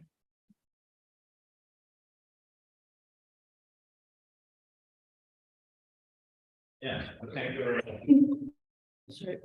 Well, there's been just one monographic book on Taylor so far, I think, in 1994, and it's a book by Bernard Patton, which is called The World of John Taylor, the Water Poet.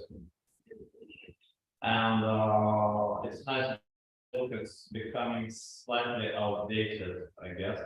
And there was a very thorough discussion until relatively recently in 2009 by Claire Whiteley, and it's the only PhD thesis that I know that's devoted to John Taylor, and she really speaks about the folio in great detail, including the circumstances of its printing, the exact the careers and the destinies of the printers and so on. So I really recommend that text by the thesis. And then there's a number of articles devoted to Taylor nowadays. Actually, I realized when I started working with Taylor several months ago, I was kind of new to Taylor. I'd only known him by Shakespeare, as most people do, I guess. And I realized that actually there's quite a lot of articles on Taylor nowadays. The thesis was not published as a book. Yeah, it is really thesis. I don't think she's published anything. So.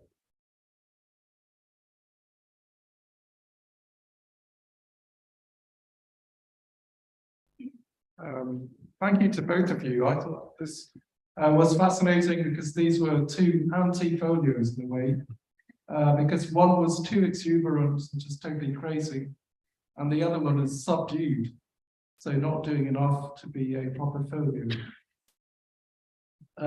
But to go back to Taylor, playwrights are obsessed by or with Taylor because they keep rejecting him. And I think that's because he was immensely popular and everybody adored him, but he became a byword for bad poetry, but people loved bad poetry, and he was a star. And it's really funny to see that playwrights keep going back to him and just saying, you should stop reading Taylor because he's absolutely trash and rubbish. So thank you very much. Yeah, thank you. I know there was some jealousy coming from other poets. Yeah, well, in my opinion, Taylor is not a bad poet. It's definitely not the worst poet of his time. He can write poetry. I mean, he's not a classic either, but he's got his own niche. And I would say that he is extremely extravagant character probably compensates for the lack of learning or the lack of technicity in the poetry.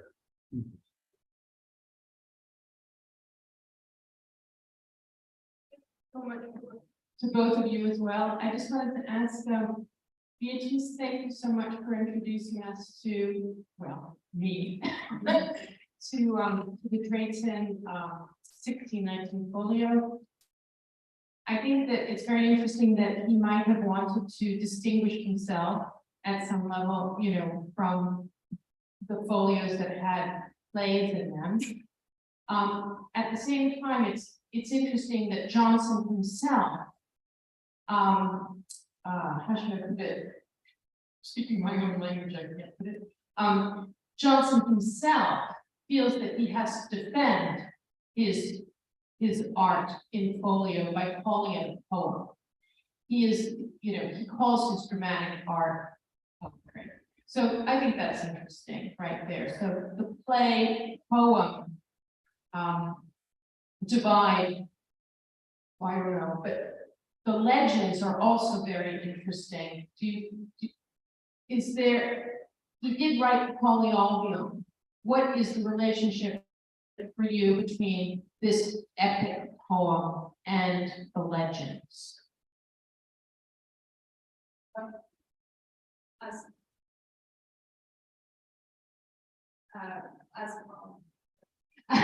often in Drayton, what connects them is the sort of, let's say,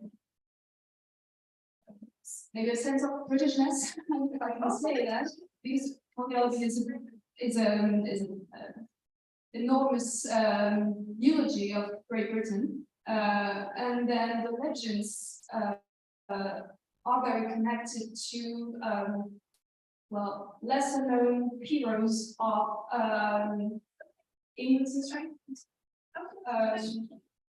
I'm not sure. I mean, you other names, but that's yeah, that's a good start.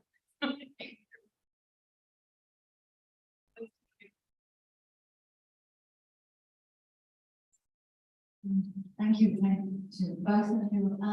Yes, you warmed my Spencerian heart because that was so Spencerian. So thank you. The Virginia wheel, it's not every day you hear about the Virginia wheel, so thank you. And I want to pick up on what you closed your talk on, and also just last answer about the term, actually the phrase Bardic and British. Because I mean there is work at the moment on Britishness and Englishness. I think we will have some, but many people have written not writing about that.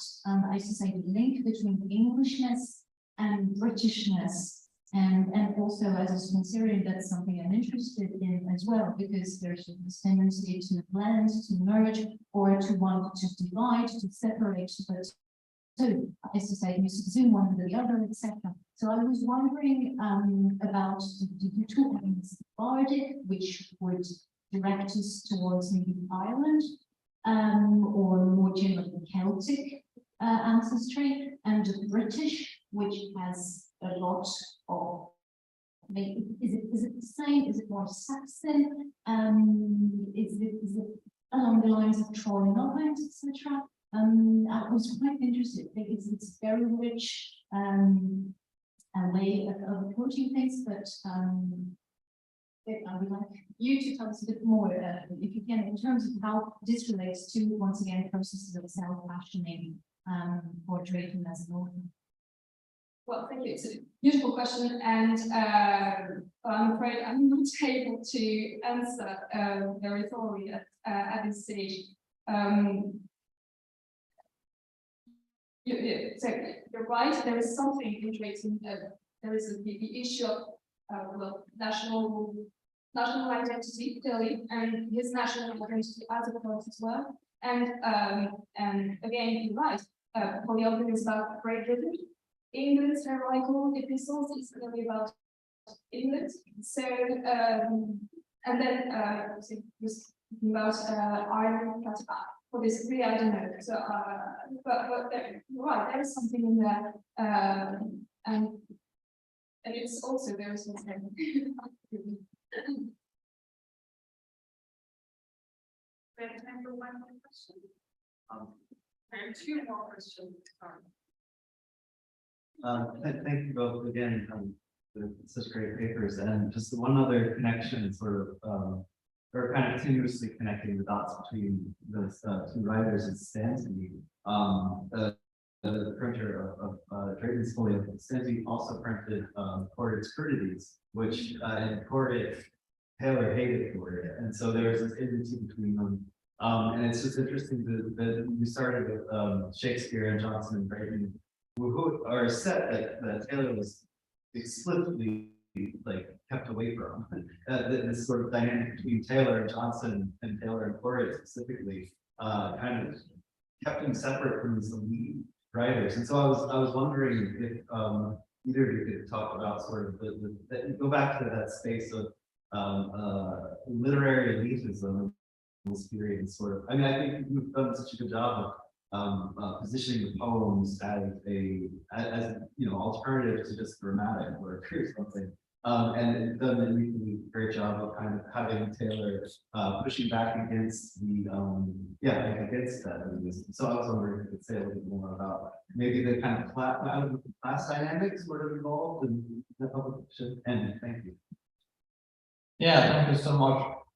Well, I was kind of limited by time, but when I was saying that in this volume also contained works by other writers than Taylor, I was referring specifically to Thomas Corret and one named William Fenner. Yes. And Thomas Corret is very present in this folio, actually, because you can find his works, his pamphlets, you can find Taylor's reaction to them. And I think they are quite close stylistically. Well, Corret died as quite a young person. He was around 40, it was in 1617. And yeah, Taylor went on to live for many years. But they're quite close as nonsensical writers, travelers, and so on. So I don't know if there was really any enmity between them at all, or maybe it was just part of a staged, the whole thing maybe was staged, kind of, just like the exchange with William Fenner, which is quite a violent one, and yet they are positioned as almost equals in this text. Yeah, so I don't really know about class dynamics. Yeah, I hope that answers your questions. Right. Yeah. Thank you. We will now make the last question with short answers. Thanks both for your papers. I think my question also is about this action. So you said that, John Taylor, yeah. Yeah. He talked about other writers' reactions to this infamous writer. And I'm very much Portuguese, and I think I know about poetry. And I guess a lot of people also did back then. Are there any textual material traces of people's appreciative reactions to John Taylor in text or anything else, really, I don't know. Yeah, thank you so much. That's a great question. I think mostly we have very negative reactions. Anyway, these are the reactions that are the most famous. So we have the reactions of some 17th century writers and Johnson and others as well. Appreciative reactions by contemporaries, I'm not so sure, and I think there are some reactions which are kind of dubious, so we don't really know how to interpret them. Are they sincerely positive reactions, or is it just sarcasm? You know, in some cases. But isn't the also precisely in the commercial success of the career? Did Taylor make money with the publication? Because that was the answer that his biography was popular or not. But that's quite a controversial point, because for some time researchers tended to think that that was a very unsuccessful last ultimate attempt to win notoriety, which failed, and then he went on to do something completely different, opened an end or something, and basically withdrew so-called from poetry. But that's not altogether true. I don't think he actually became rich thanks to that. Well, anyway, I think that somehow Taylor's poetry maybe has aged better than that of some of his contemporaries, just because our perception changed.